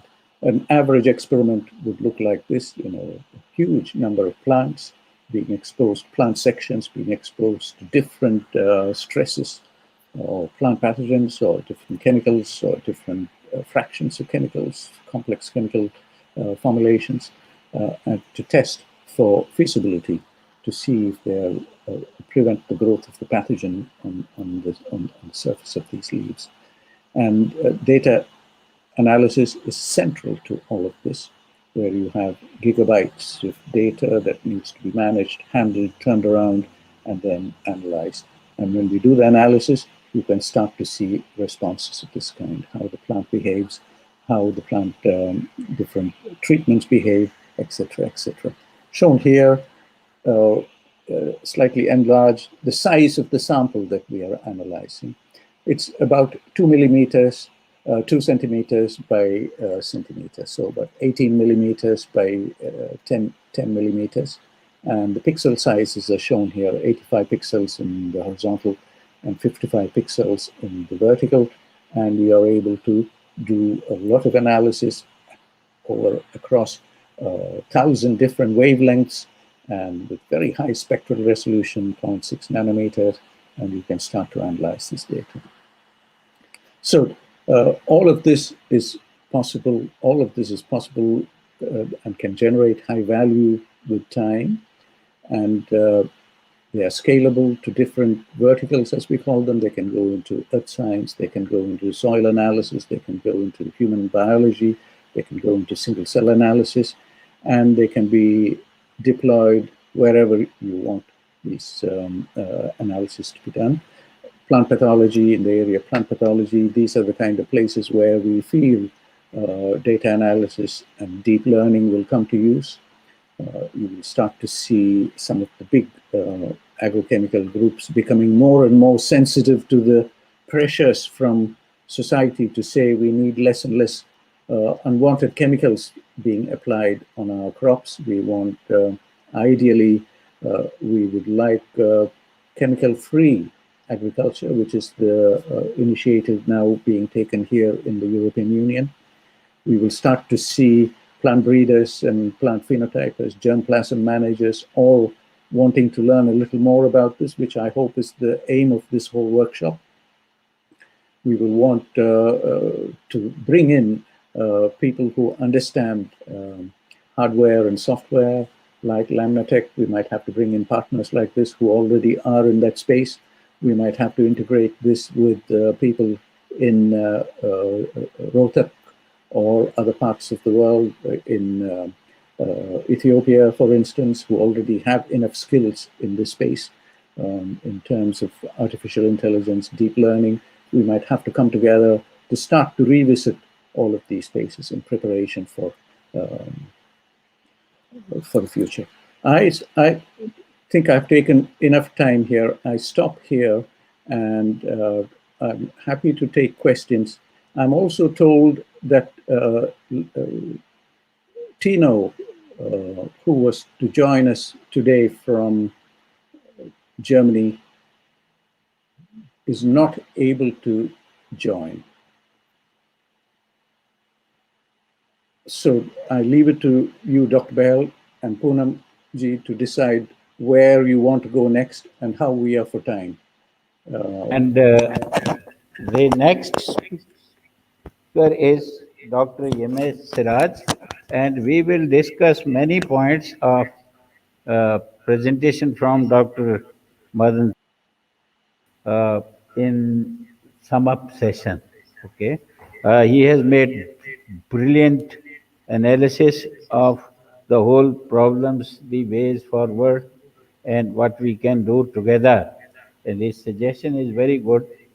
The principle of reciprocity, that the agricultural student should learn about the computers and computers about the biology. It is a wonderful suggestion. And Namaskar this, ji. the trans-border interactions between the various students and technologies will pay dividends.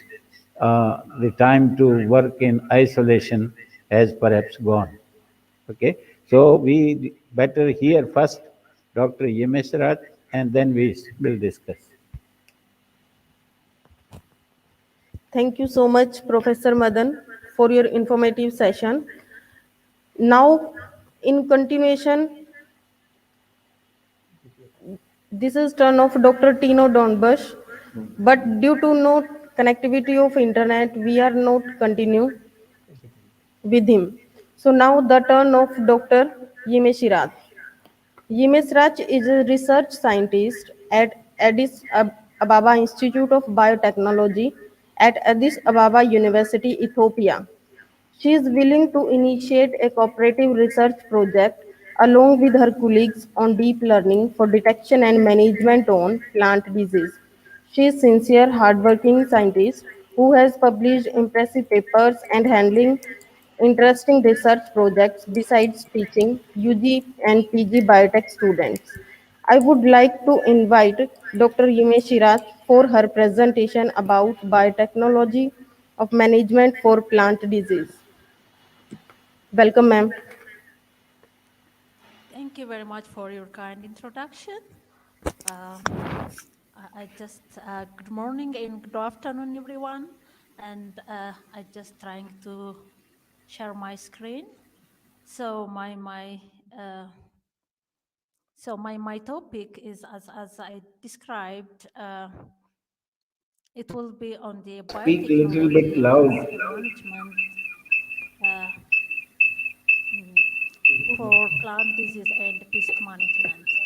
So, as outlier, um, can you hear me? Ma'am, please speak loudly. Okay, okay. Can you hear me now? Yes, ma'am. You are hearing, but your A, voice is very a low. bit more will be better. A bit more louder will be better. Okay, did you see my slides? No, no. Oh, okay.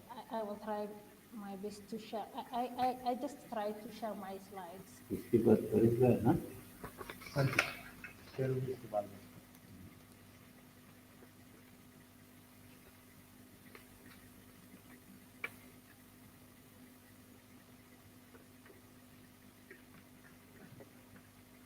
Okay.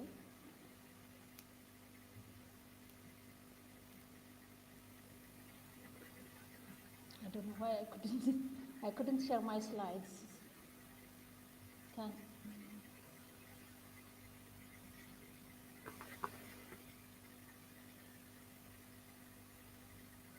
what about now? Did you see my slides? Sorry. Did you see my slides? No, ma'am. No. Oh, sorry. Okay, let me continue my presentation. Okay. Actually, I would like to present the role of biotechnology in the management of plant disease and pests. So my presentation will cover more introduction and the global burden of pathogen and pests on major crops, as well as crop production and productivity in Ethiopia. And I will focus more on biotechnology application in plant protection.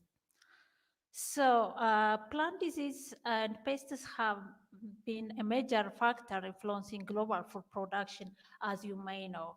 Historical evidence indicates that many plant diseases have challenging world food crisis, like Irish famine due to the late blight of potato, and the Banglan famine due to brown spot of rice and coffee rust in Sri Lanka in 1967 makes many economic loss in the country.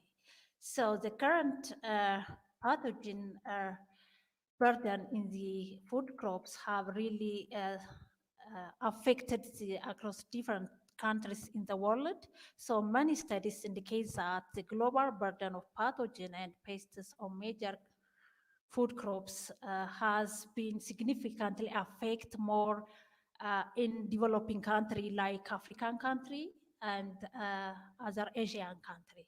So controlling this pathogen and pests is really the primary work in agriculture sector. So when we come to Ethiopia, agriculture is the backbone of Ethiopia, and there is different crops in the country, and the major crops are cereals, pulses, oil crops, vegetables, root fruits, and many others. So, however, the productivity of many crops are very low in Ethiopia because of different factors like disease, drought, a lack of improved technology, and post-harvest losses. On the other hand, Ethiopian agriculture has a lot of opportunity since we have a lot of natural resources and genetic resources, as well as abundant labor force and the government commitment to develop the sectors, as well as it's a center to export many crops into other countries. So when we see the disease challenge in Ethiopia, especially in cereal crops, wheat, barley, teff, and maize has really suffering from different kind of disease. Like, for example, in wheat, the rust is the major crops, the major disease, sorry, and it makes a significant yield loss and quality in the farmer's field. On the other hand, barley also has a lot of challenges in rust, blotches, and smuts in the farmers, as well as our stable food, teff, also suffering from teff rust, as well as head smacks. And maize also suffering from different kind of fungal disease. On the other hand, our commercial crop coffee also suffering from different kind of disease like leaf rust, wilt disease, and barley uh, berry disease. So on these all challenges should be solved and should be supported by technology. When I come to biotechnology, the last decades has a lot of significant improvement in biotechnology tools to improve the farmers' field and the productivity as well as the production. For example, biotechnology or plant biotechnology has different techniques like tissue culture, molecular genetics, and genomics, as well as genetic engineering. These all techniques have been supporting the crop productivity improvement as well as disease management and detection techniques. So when we see the biotechnology application in plant protection, so plant biotech techniques like tissue culture has been supported to produce disease-free planting material, and also it supports to develop disease resistance variety. And the other technique, for example, marker-assisted breeding, also helping the disease management, plant disease management techniques by developing resistance variety and also by identifying pathogens and disease in different parts of the world. On the other hand, genetic engineering also making a significant contribution in disease resistance development processes. So all these techniques has been supporting farmers by reducing yield loss due to disease and post-harvest. On the other hand, reducing chemical use and keeping our environment and improving the harvest quality and increasing the labor efficiency. So technology is very important. In this regard, the AI Center can help or can learn from biotechnology to target the farmer's challenge and change the farmer's challenge on the ground. So when we see the tissue culture techniques, so we use the meristem culture to develop the disease-free planting material, and as well as we use the protoplast fusion to develop a disease resistance variety in different crops. So when we see the role of molecular techniques in plant disease detection and management, so this molecular techniques has been significantly improved the last decades, and a lot of technology was developed based on the molecular techniques. For example, we use the molecular technique to identify the pathogen and pests for the plant, as well as we use this technique to identify disease at early stage and take the management early. Also, molecular techniques was used to develop resistance variety by using markers assisted selection and facilitate the breeding program and produce more disease resistance variety and produce and support the farmers at farm levels. So one of the most significant approach of plant biotechnology was genetic engineering. As most of you know, genetic engineering is really the game-changing technology in the last 10 years or 20 years by producing many disease-resistant variety or cultivars which cannot be addressed by conventional breeding tools. So by using our expression of genes or by manipulating genetic material or the genome of the plant, so genetic engineering was significantly helped the farmers in the previous years. For example, there is a lot of plant biotic crops which engineered for insect or pathogen resistance. For example, we can see the BT cotton. It's well known across the world, and it was a really significant contribution in the farmers field, as well as the BT maize, which can control the maize borer pest. And this also has a significant contribution in crop yield improvement and pest management, especially in developing countries like South Africa, Argentina, Brazil, and it was really a significant role of biotechnology. On the other hand, there was also a papaya virus disease. It was difficult to manage by conventional breeding. So genetic engineering makes a significant contribution on that regard also. We can see a lot of crops which was engineered for insect and pathogen resistance. These all crops has contribute its role in agriculture development across the world in the previous 10 20 years. So in summary, I can say that pest and disease impacts crop yield and quality, also affects global food production. So improved crop protection strategy to prevent damage and loss can increase production and make a sustainable contribution to food security. Plant biotechnology tools had made a remarkable contribution in delivering improved varieties and crop disease management and pest management. Biotechnology tools have a significant contribution, as I explained earlier, which was difficult to achieve by conventional tools.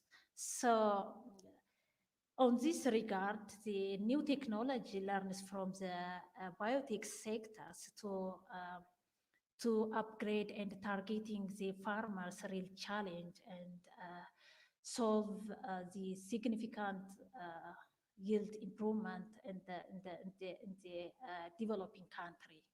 So even if biotechnology has a significant contribution, but another technologies should support farmers like AI.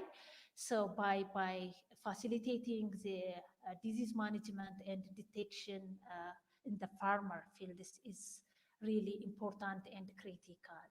Thank you for your attention, and it's open for question and discussion.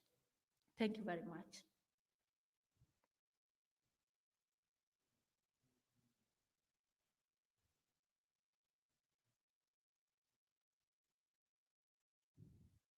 Raghu Shyam ko. So thank you, Dr. M.S. Raj, for your very pointed presentation, and we will discuss some points when we come to discussion.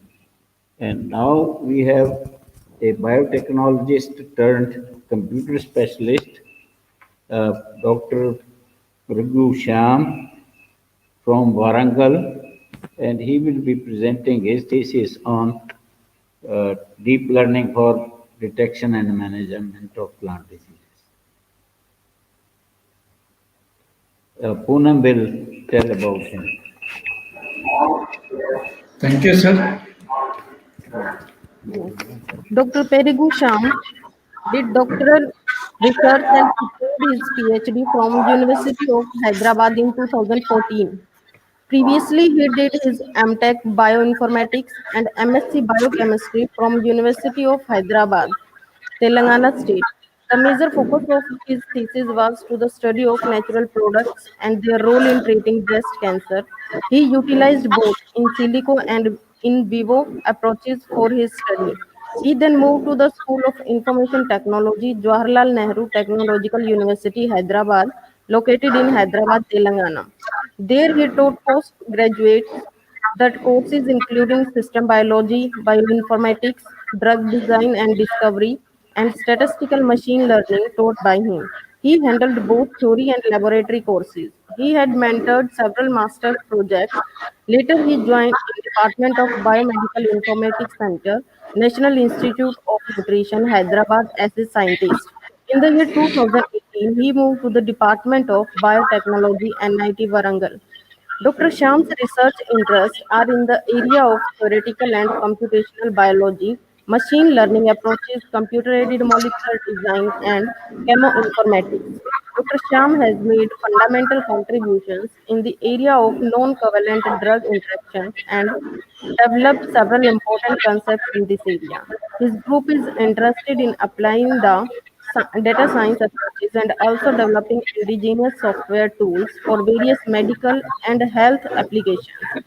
By at NIN, he has developed molecular property diagnostic suite and developed several tools which are sponsored by Government of India and launched by the Union Health Ministry India. Several of his computational predictions have seen experimental realization. Besides publishing independently, the group also has active collaboration with several research groups and strongly believe that theory experiment interplay is indispensable for the progress of science. He received two research grants worth of rupees 1.5 crores from DBT and DST Government of India. He has successfully guided 28 MTech students and published more than 32 journal papers, several conference proceedings. Currently, he is guiding one PhD student. These publications received over 180 citations with an H index of 12. He has delivered several lectures in international national institutes and forums as invited expert speaker. He continued to get involved in several educational outreach activities, to mention few jury member of state and district level science fair. DST Inspire Knowledge. He is passionate about educating and equipping the rural children to the modern tools and opportunities. I invite Dr. Perugi Sham to talk about computer applications for image analysis and interpretation. Welcome, sir. Thank you, madam. Thank you for the wonderful words. I would like to thank the organizers, Professor R.K. Behar and Vice Chancellor of the Institute for giving the opportunity. So, without wasting the time, I'm going to start my session. So, my screen is visible to you? Yeah. Madam? My screen is visible? No sir. slides. No slides. Shared. See?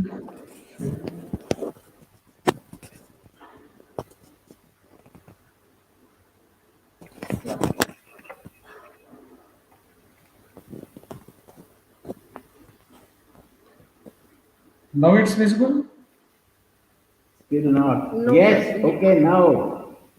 Yes, sir. Just a minute. I'll probably go to the presentation now. Yeah.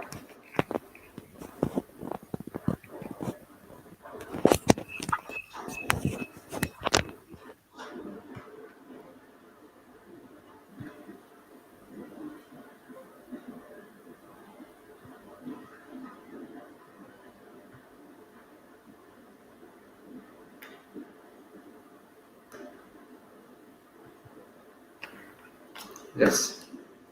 So is it visible, sir? Yes. Yes, sir. Yeah. So thank you for giving the opportunity for the delivering a lecture that I'm going to discuss about the computer applications for the image analysis and interpretation. So before going into the subject, I wanted to discuss about the basic pathological aspects of the plant sciences. So in generally, the plant disease can be broadly classified according to the nature of their primary causal agents, either infectious or non-infectious. So infectious plant diseases are caused by the pathogenic organisms such as the bacteria, fungus, mycoplasma, virus, viride, nematode, or parasitic flowering plants. So if it is an infectious agent, the infectious agent is capable of the reproducing within or on its host and spreading from one susceptible host to the another susceptible agent. So the non-infectious plant diseases are caused by the unfavorable growing conditions. So including the extremes of the temperature and disadvantages of the relationships between the moisture and oxygen and toxic substances in the soil as well as the atmosphere. So whenever we have a plant disease, it is an impairment of the normal stage of a plant. So that interrupts or modify its vital functions. So all species of the plants, either wild or cultivated alike, are subject to the diseases. So these plant diseases, the occurrence and prevalence of the plant diseases vary from the season to season and area to area. depending on the presence of the pathogen and environmental conditions. The crops and varieties are grown from the one area to the another area. So some of the plant varieties, because when you look at the plant varieties from the one place to the another place or one country to the another country, the different types of the varieties are available. These varieties are particularly subject to the outbreaks of the diseases, while others are more resistant to them. So these are in respective to the genetic engineering and recombinant DNA technological applications. So when we have the pathogenesis, the pathogenesis is the stage of a disease in which the pathogen is an intimate in association with the living host. So in this category, we have three type of the categories. One is inoculation. So the inoculation is a transfers of the pathogen to the infection port or area in which invasion of the plant occurs. So in the second category, the incubation.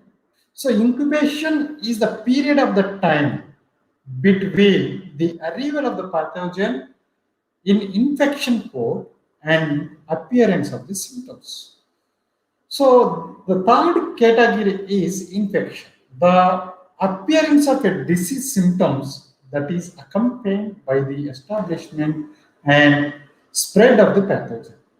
So whether only it is associated with the pathogens? No. It is also associated with the environmental factors. So if it is environmental factors are affecting the disease development, so what are the environmental factors that are affecting? So the first one is the temperature.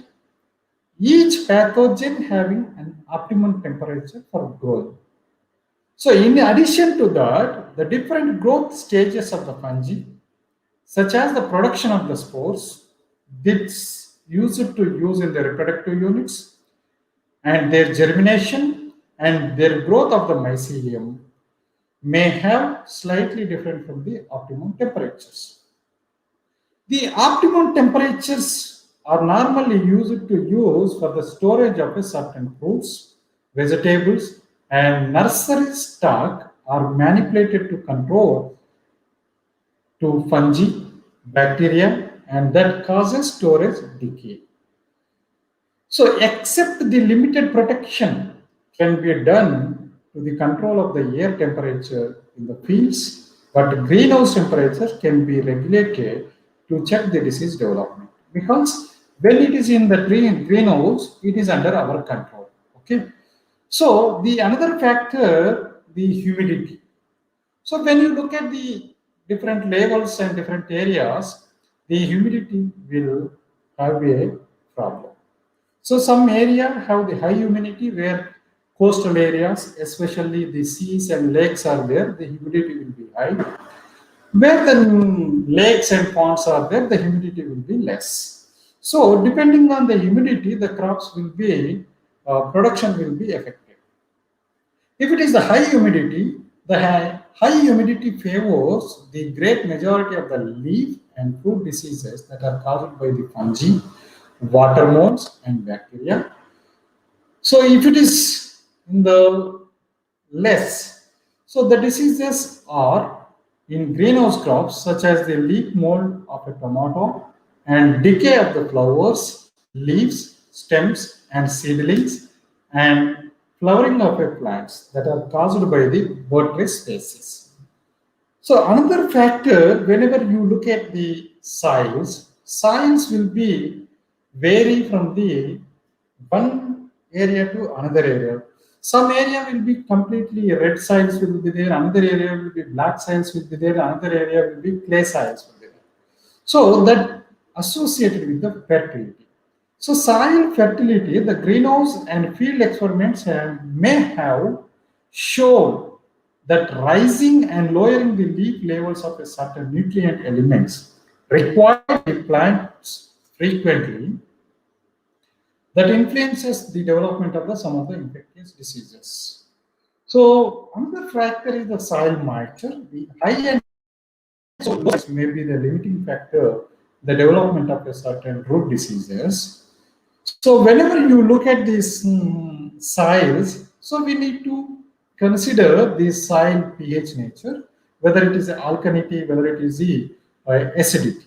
So this acidic is 5.2 and basic is greater than 7 will be there.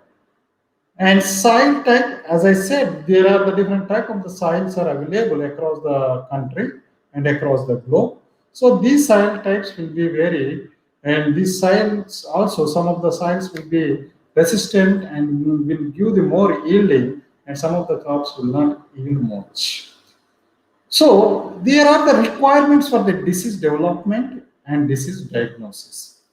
So in the disease requirements, the proper environment, the most important environmental factors being the amount and frequency of the rains or heavy dews, the relative humidity, and the air and soil temperatures.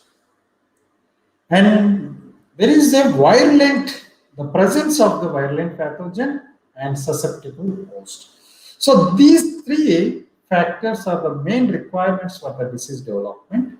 So once if it is a disease is caused by the plants, so we need to understand the which pathogen is responsible for the particular diseases, right?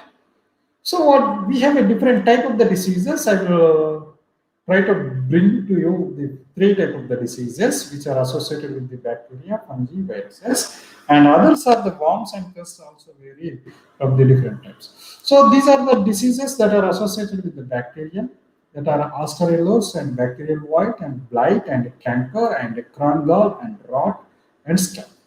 So these all are the virus diseases, and these all are the fungal diseases.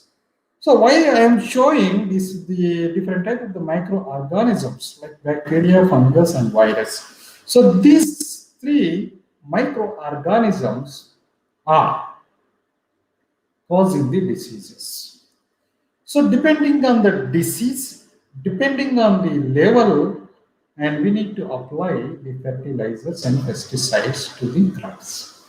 So when you look at this, naturally, or when you seed the plant, when you seeding the plant seeds into the soil, it will start growing, taking the nutrients from the soil.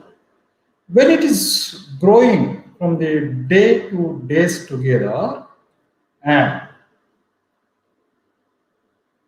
because of the nutritional imbalance, because of the pest, because of the worms, because of the bacteria, because of the fungus, because of the virus, this plant will be affected.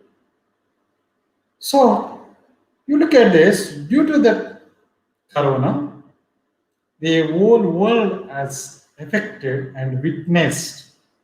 So due to this pandemic situation, I went to my own fields, and where we used to cultivate the maize, and there I used it to observe there are the many worms and there are the many pests that are spoiling my crop.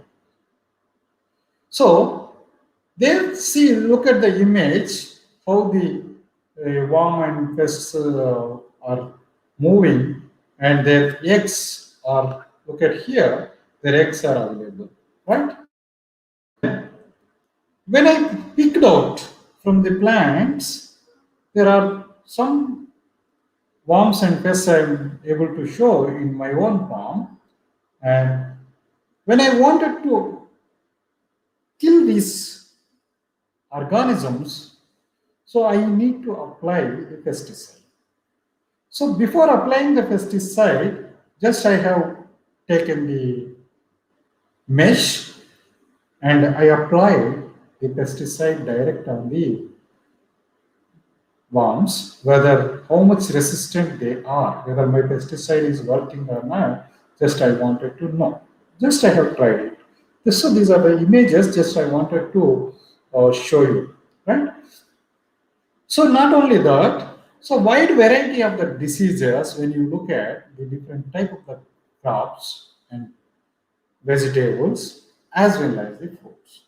So there are the different type of the diseases that are affected by the microorganisms, worms and pests. So then how to identify is a one case. If it is you are identified, the proper pesticide need to be applied. So that can be a traditional way we are doing. But why don't we develop a algorithm? Why don't we develop a software? Why don't we develop a app to help the farmers to save their crops in a stipulated time? So due to this, we are using different artificial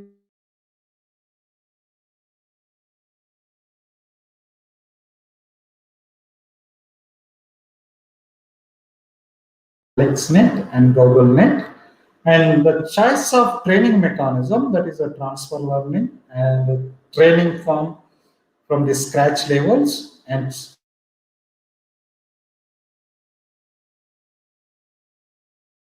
color, grayscale, and leaf segmented, etc. we will be considered. So whatever the data which we have collected, and that data we need to, so we need to analyze, and that data need to be shown into a proper consideration. And look at these images. When we develop an algorithm, this algorithm need to take the image. Then that image we need to measure the pixels of a particular area, like here, how much the total leaf we have considered in the first image, and in the second image we have adjusted the particular matrix.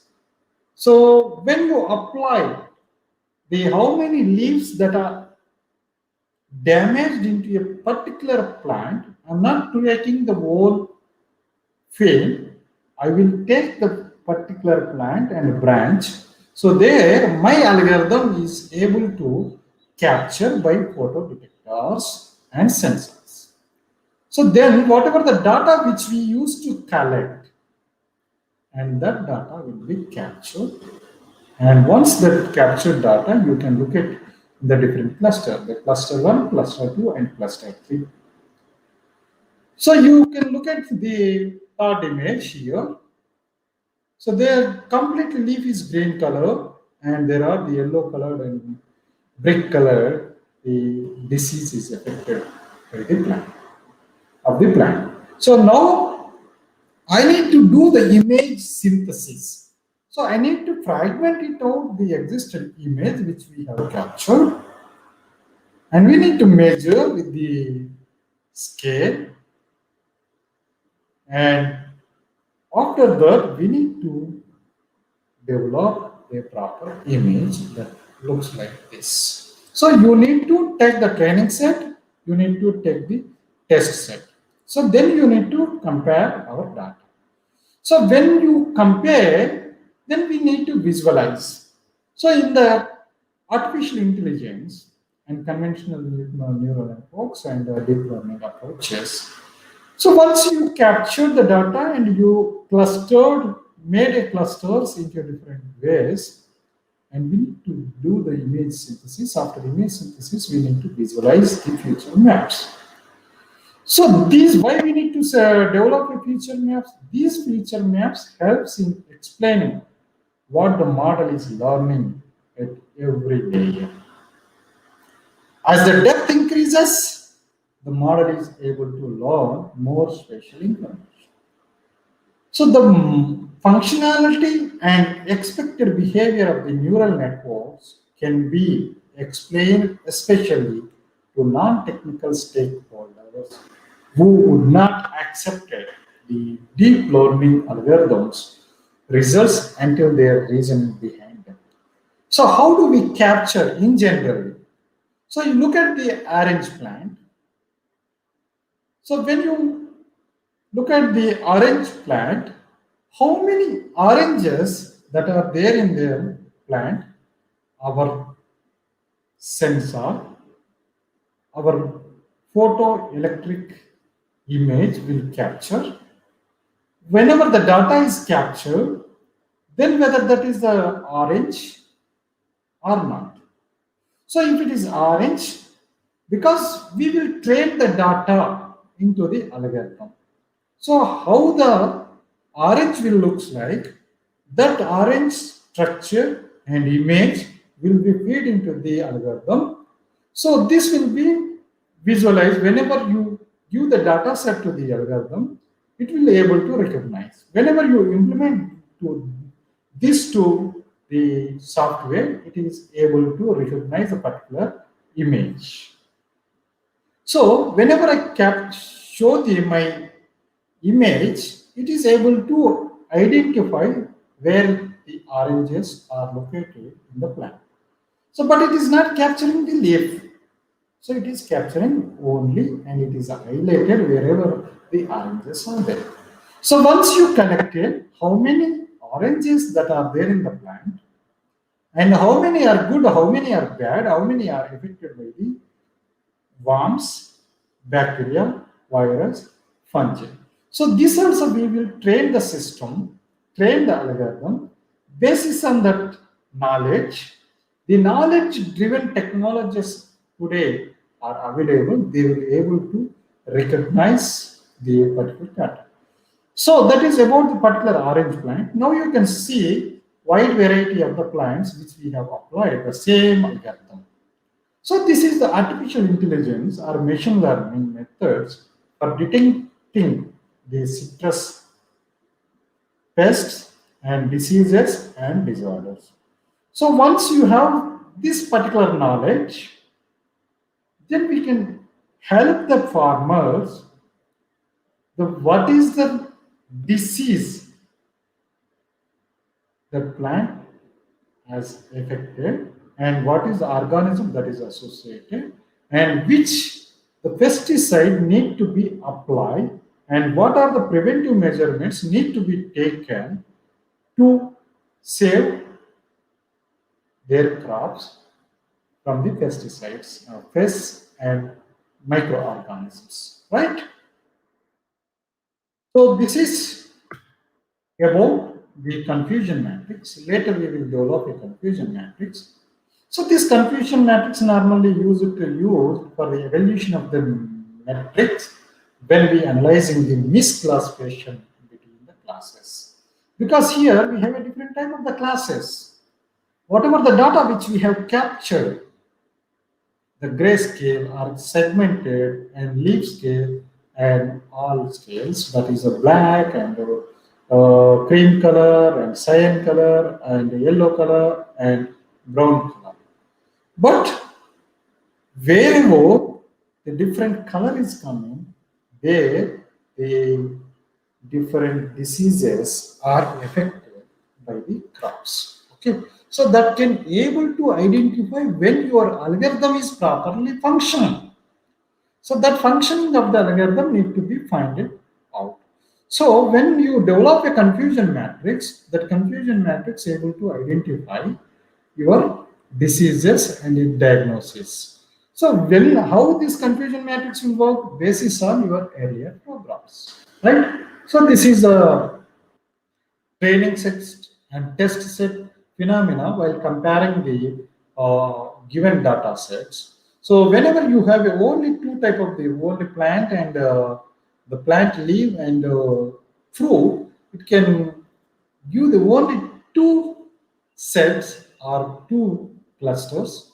Whenever you have different sets, that may plant have the leaf, that plant may have the bark, that plant may have the flower, that plant may have the fruit. So that time your clusters will be very. Because whatever only you are capturing only fruit, let us assume you are capturing only fruit. In that fruit, how many healthy fruits are there? How many damaged fruits are there? If the fruit is damaged, how much portion it is damaged? And what is the nature of the particular food. How many days back it is affected, and how many days it is going to be damaged completely.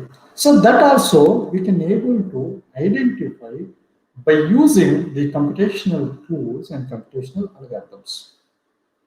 There are the many algorithms, many softwares, and many tools that are available.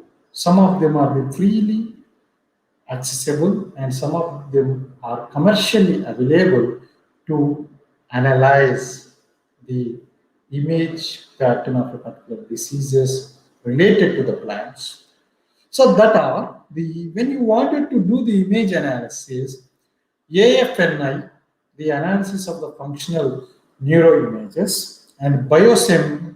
So BioSem is used to use for the ecological modeling and scientific image as well as the statistical analysis.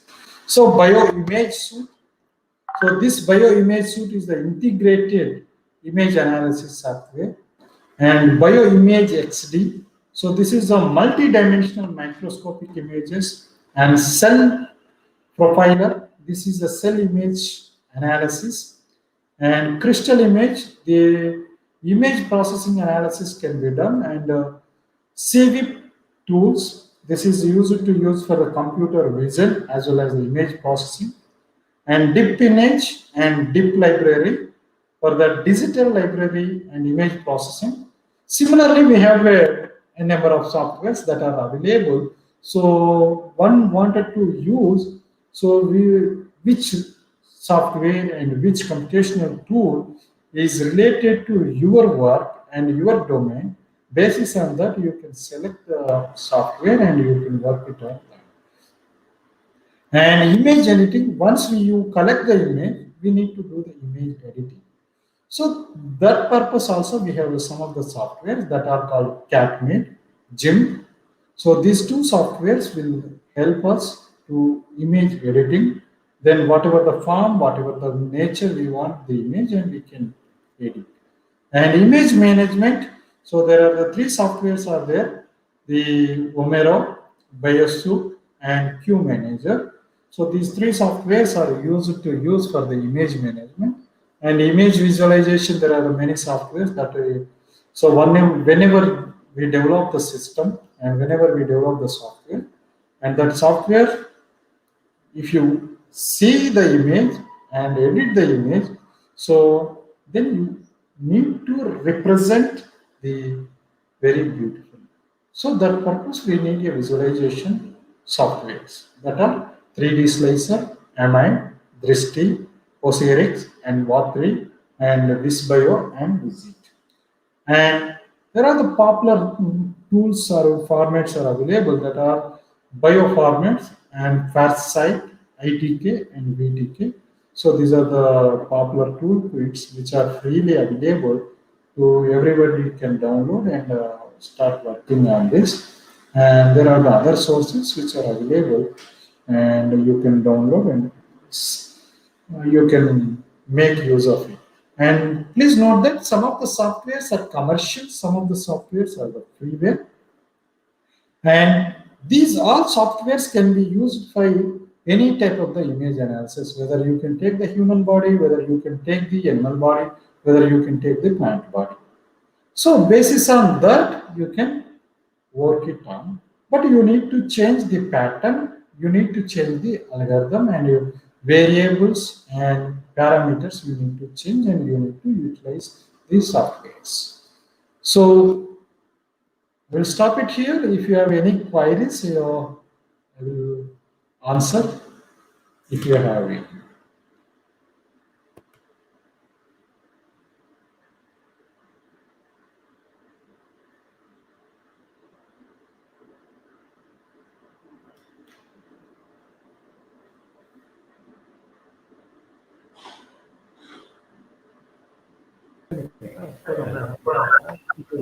Hello.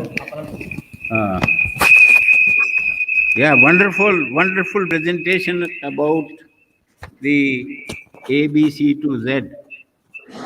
Complete lecture. Wonderful. And Thank you, we sir. will have for short while Dr.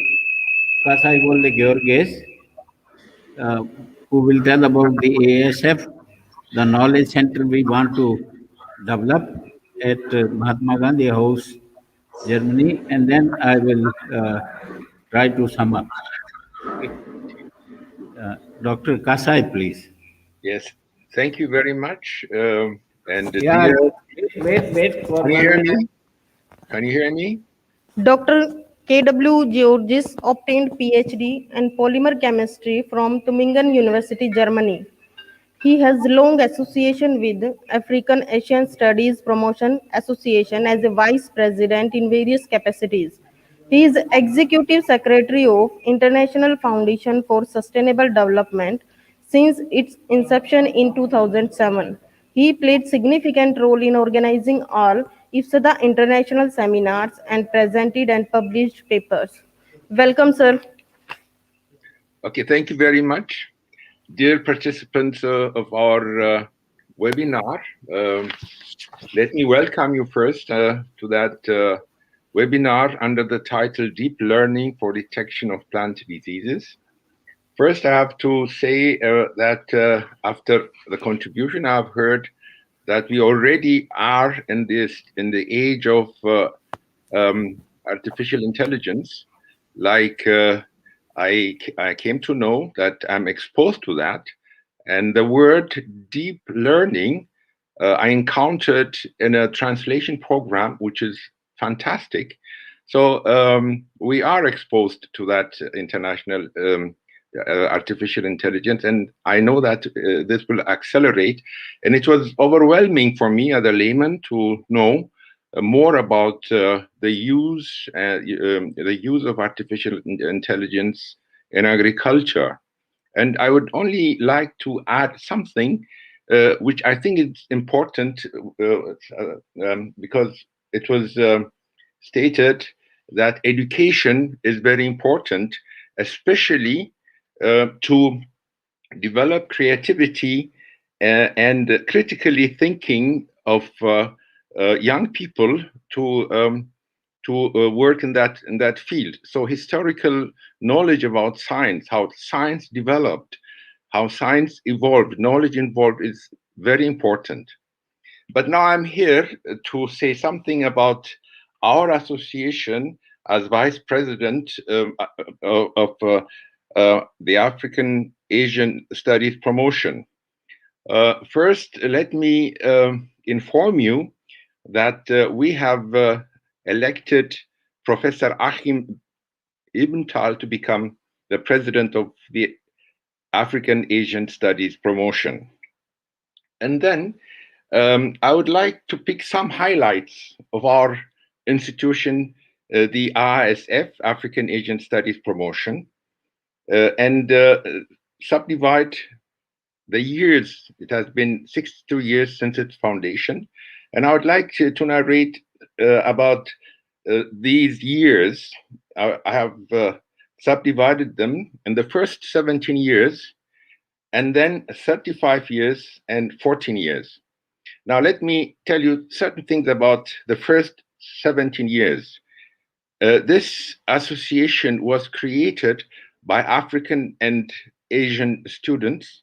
It was a necessary step because many African and Asian students came to Germany with scholarship or without any money because there was enough employment in Germany and the university fees are very, very low. So they came. They came with no knowledge of German.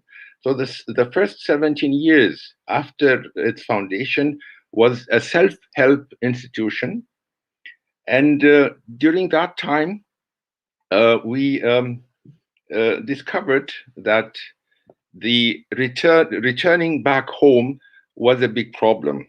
One problem was after you finish your studies, you had to leave the country, Germany, because the German government said you have to go and help your country. So we had to see these problems and try to help those students while they are here. So we started reintegration program, meaning preparing African and Asian academics in Germany, how their return will be, and preparing them. And thanks to the German government, they realized that this help support, financial support, is important. So we were able to organize seminars called reintegration seminars, where around 3,500 African and Asian students participated, and every 12 seminars a year. And we invited for every seminar somebody, a returnee from many countries. I don't know, I have never tried it, but if I can share our website with you, I'll try. Otherwise, I'll continue. I don't know how to do it. But anyway, this reintegration seminar was from 1974 until 2009. And this brought many Africans and Asians academics together. Another aspect which helped us bring African and Asian students was the construction of a youth hostel where 120 students live. Now you can imagine living under, residing in one place. They come to know to each other, and this was the foundation for our success, I think. And when this reintegration seminar phased out, we knew that it was coming. It ended in 2009, and in 2007, one of the last reintegration seminars, Professor Richibel was invited as a returnee to talk to the African and Asian students. And that's where we started thinking, now, if there is no support from the German government, we should stand on our own.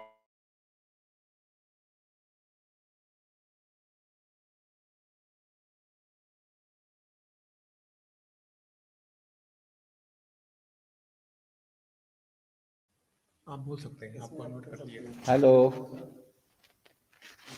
Hello, Kasai. Hello, I think there is a network problem in his site. And in Hungary, hello? Yeah. In Hungary, in cooperation with other universities. So now here we are in 2021, and the idea of this forum is to bring Africa and Asia together. And I'm very happy to see the fruits of our association, to see two Ethiopians here at our webinar. And is there anything you want to say to me? Okay. Okay. So I'm saying that we're happy to have two Ethiopians representing Africa, and I would convey to them to look for cooperation with the African Union to have more African participants. Now we are planning, and this is COVID-19 had a negative impact. On the other hand, we are now. Yeah, Kasai, thank you. Shall I continue or? Yeah, we have to close it. Okay. Yes. So what you were saying, completed. Hello. Well, I have completed. I have a certain message to my Ethiopian compatriots. That you can give separately. Yes, I can do it separately. Yes, thank you. Okay, thank you. Hello. Yes. So at the end of the webinar, my first duty is to thank every speaker.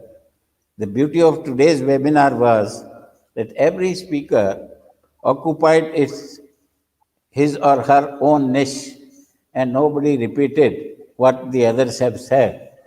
The complementations were there. Okay, that was a wonderful aspect. Well begun is half done. So the first striker, Professor Naseeb Singh Gill, presented the basic technology of artificial intelligence in very summarized manner. And from his lecture, which I have learned for the first time in my life about the artificial intelligence, that lining machine learning, deep learning, and artificial intelligence need a lot of diligence, a lot of intelligence in developing images, analyzing and interpreting them to come to a conclusion which is near real, and that is why, and which is more rapid, which is more accurate. And he very clearly said that it's analysis of many layers, many images, and soft programs have to be developed accordingly. So this message was very well delivered to across the section of the speakers. Thank you. Then we had the second speaker, Professor D.P. Singh. Professor D.P. Singh elaborated on the Society for SSARM and told about the range of diseases the various crops have and the amount of the losses we can witness. And the importance of disease control comes from the degree of losses, intensity of losses, and how much money we can save by controlling the diseases. Then Hakim Ibn Thal combined the basic programs in computer applications, software programs, biosensors, in analyzing some health issues in human beings and extrapolating them to the plant diseases, which is his new passion. And he wants to establish a project between India, Ethiopia, and Germany. We can enlarge this, and that is why I said that we can have Madan Thangavalu from UK and Suryakant from Australia. And this will allow us to multiply the chances of funding of the project. So it was very well delivered lecture, and he made his intentions very clear, and we are here to support him, and under his leadership, we will develop a project and submit it. Dr. Madan Thangevalu elaborated three aspects very clearly. If I say he's a three in one, he's a biologist first, then data analyst, because he has learned all gimmicks of computers as well, and philosophical in approach. Okay, so the philosophy of biology, philosophy of computer applications to arrive at a tangible solution for control of plant diseases, and that too without applying pesticides. He visualizes a pesticide-free world. That's wonderful philosophy. And then we will analyze that how, if it is possible or not. So far, this seems to be a far cry and a very large aim, and maybe that we are at the hindsight of the problem. Until we analyze all aspects, we just cannot say that the bird can go pesticide free. Yeah, Imesh Raj is a hardcore biotechnologist, and she suggested that there are biotechnological tools which can be applied for control of plant diseases. Tissue culture, gene manipulation, transgenics, she covered all the approaches, and all approaches are functional. And biotechnology is offering a lot of solutions now to the diseases where we cannot have within that species a gene donor, but across species, if we have to bring a gene donor, then biotechnology has to be resorted to. And her message was clear. Peruka Sham, he delivered or dwelt on two branches of science, bioinformatics and biological sciences. And he came up so clearly, so focused, where from the disease starts, how we can trap the signals, how we can analyze them, and how we can develop algorithms for developing a program, software programs. So wonderful. I enjoyed his lecture very well, like others. So I was finding some gaps between all lectures, and I'm now telling those gaps. You see that human beings, plants, viruses, bacteria, fungi, mycoplasma, nematodes, they're all part of ecosystem, and particularly crop ecosystem. They live together. They live together. So long they are dependent on themselves, there is no problem. There is no cry of diseases. But the problem starts when, because of interdependence, the microorganism starts infecting the crop plants because they have to live. And Mother Nature wants all her subjects should thrive well.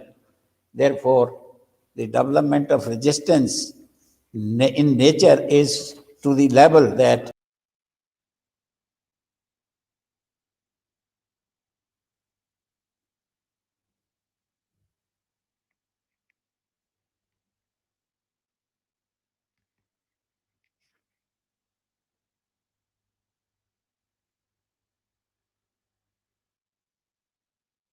crops, no interaction should happen between pathogen and the crop plants.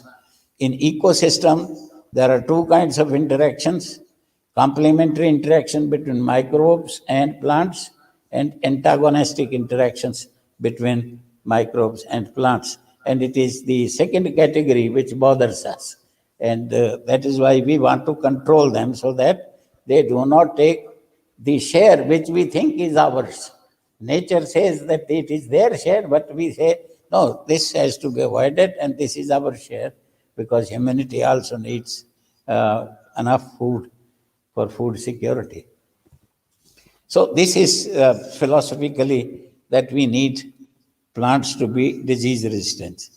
The resistant genes are of two kinds: vertical resistance, horizontal resistance. Vertical resistance, wherever it is implicated, the crop is either very clean or crop becomes highly susceptible when the resistance is broken down. But in case of horizontal resistance, there is some disease, there is no complete failure of the crop, there is some disease and some resistance. So the resistance is mixed with susceptibility genes so that the pathogens can also thrive. Okay? But we have to tackle them in different ways. All biotechnological ways have to be different. The softwares dependent methods have to be different because their mode of action of the genes is different. And therefore, different algorithms need to be developed, even for resistance factors, which are vertical or horizontal. Parugasham wonderfully suggested that there is an incubation phase. During that phase, perhaps we can't do anything. But as soon as the host pathogen interaction is established, if the signals are trapped at that time, and that is the time before first sporulation, we need to spray less of fungicide because it's the first cycle of sporulation which needs to be checked. And in that case, the bacteria develops different kind of reactions within the host, fungi in a different way, and viruses, mycoplasma, get different. So if our signals, which we trap through biosensors, they are potent enough to tell that this is a viral infection or a fungal infection or a bacterial infection, we can put in place the right solutions. What happens is there is a great degree of overlap when there are lesions on leaves, disease lesions on leaf. From a distance using biosensor, sometimes it becomes really very tough to identify this is a fungal lesion or a bacterial lesion. Viruses can be clearly identified because their symptoms are entirely grossly different from the bacteria and fungi. Okay? So the best way would be that when the fungi is developing in the leaf tissues in the form of mycelia, and mycelia is responsible for producing spores. If mycelial presence can be trapped by biosensors, we need to use much less fungicide because we have to check only first sporulation, which is sparse, which is less. It becomes real problem when it is secondary and tertiary because the number of spores becomes in millions, trillions. So therefore, we need to check that kind of stage. If it is a bacterial infection, you know that bacterial division is binary fission division, and most of the bacterial diseases, they appear on the surface of either fruits or surface of leaves or stem as cankerous growth, and that can be defined. But when this stage comes, they have already taken toll of the fruit quality, the grain quality, and they have deprivated plants for its energy potential. So this is the question, that when we need to develop signals where we can just say that this is the kind of disease, maybe that the gaps will be filled in near future. I'm from Paruga Sham's lecture, I could identify that we are near achieving the goal, though it seems theoretically very feasible, but its practical application is very, very limited. It's an Indian scenario unheard at the farmers level. It is not very well acquainted to the students of science, and some researchers, they have known this, like Paruga Sham and Dr. Madan Thangavellu and Dr. Ivanthal, to decipher the signals into the form of resistance and susceptibility, but that level even is sufficient to tell that this technology can be applied in practical sense, and we can achieve a far greater success to increase the crop yields and the yield of very safe food of good quality, free from pathogens, free from their ill effects. Thank you very much, and I hope that on 12th we will again meet, and all of you are requested to kindly be there to promote the interaction. Okay, there will be different set of speakers. The speakers will be Dr. P.K. Ghosh, Dr. Sudhir Kumar, who has developed the phenotyping facility, a great facility at IRI. He will start with his lecture and tell about the hyperspectral analysis, how to collect data, how to process it, and like that. Lalit might join him. And then we have director of our National Biostress Management Center, Professor P.K. Ghosh. Then we have Dornbush, who could not be present today. He will be coming on 12th. And Dr. Suryakant from Australia. So these will be speakers, but I request all of you to be there to raise certain level of interaction so that many research questions become clear through mutual discussions. Our major interest is to shape a project, a multilateral project, so that it could be a network mode project, so all can participate. And with mutual discussion, we will arrive at much greater clarity. So, thank you. So, Professor Sumer Singh. Yes, thank you, Mr. Madan. Professor Asin, thank you so much. Thank you so much to be there in today's session, and we'll meet again on 12th. Thank you. Wish everybody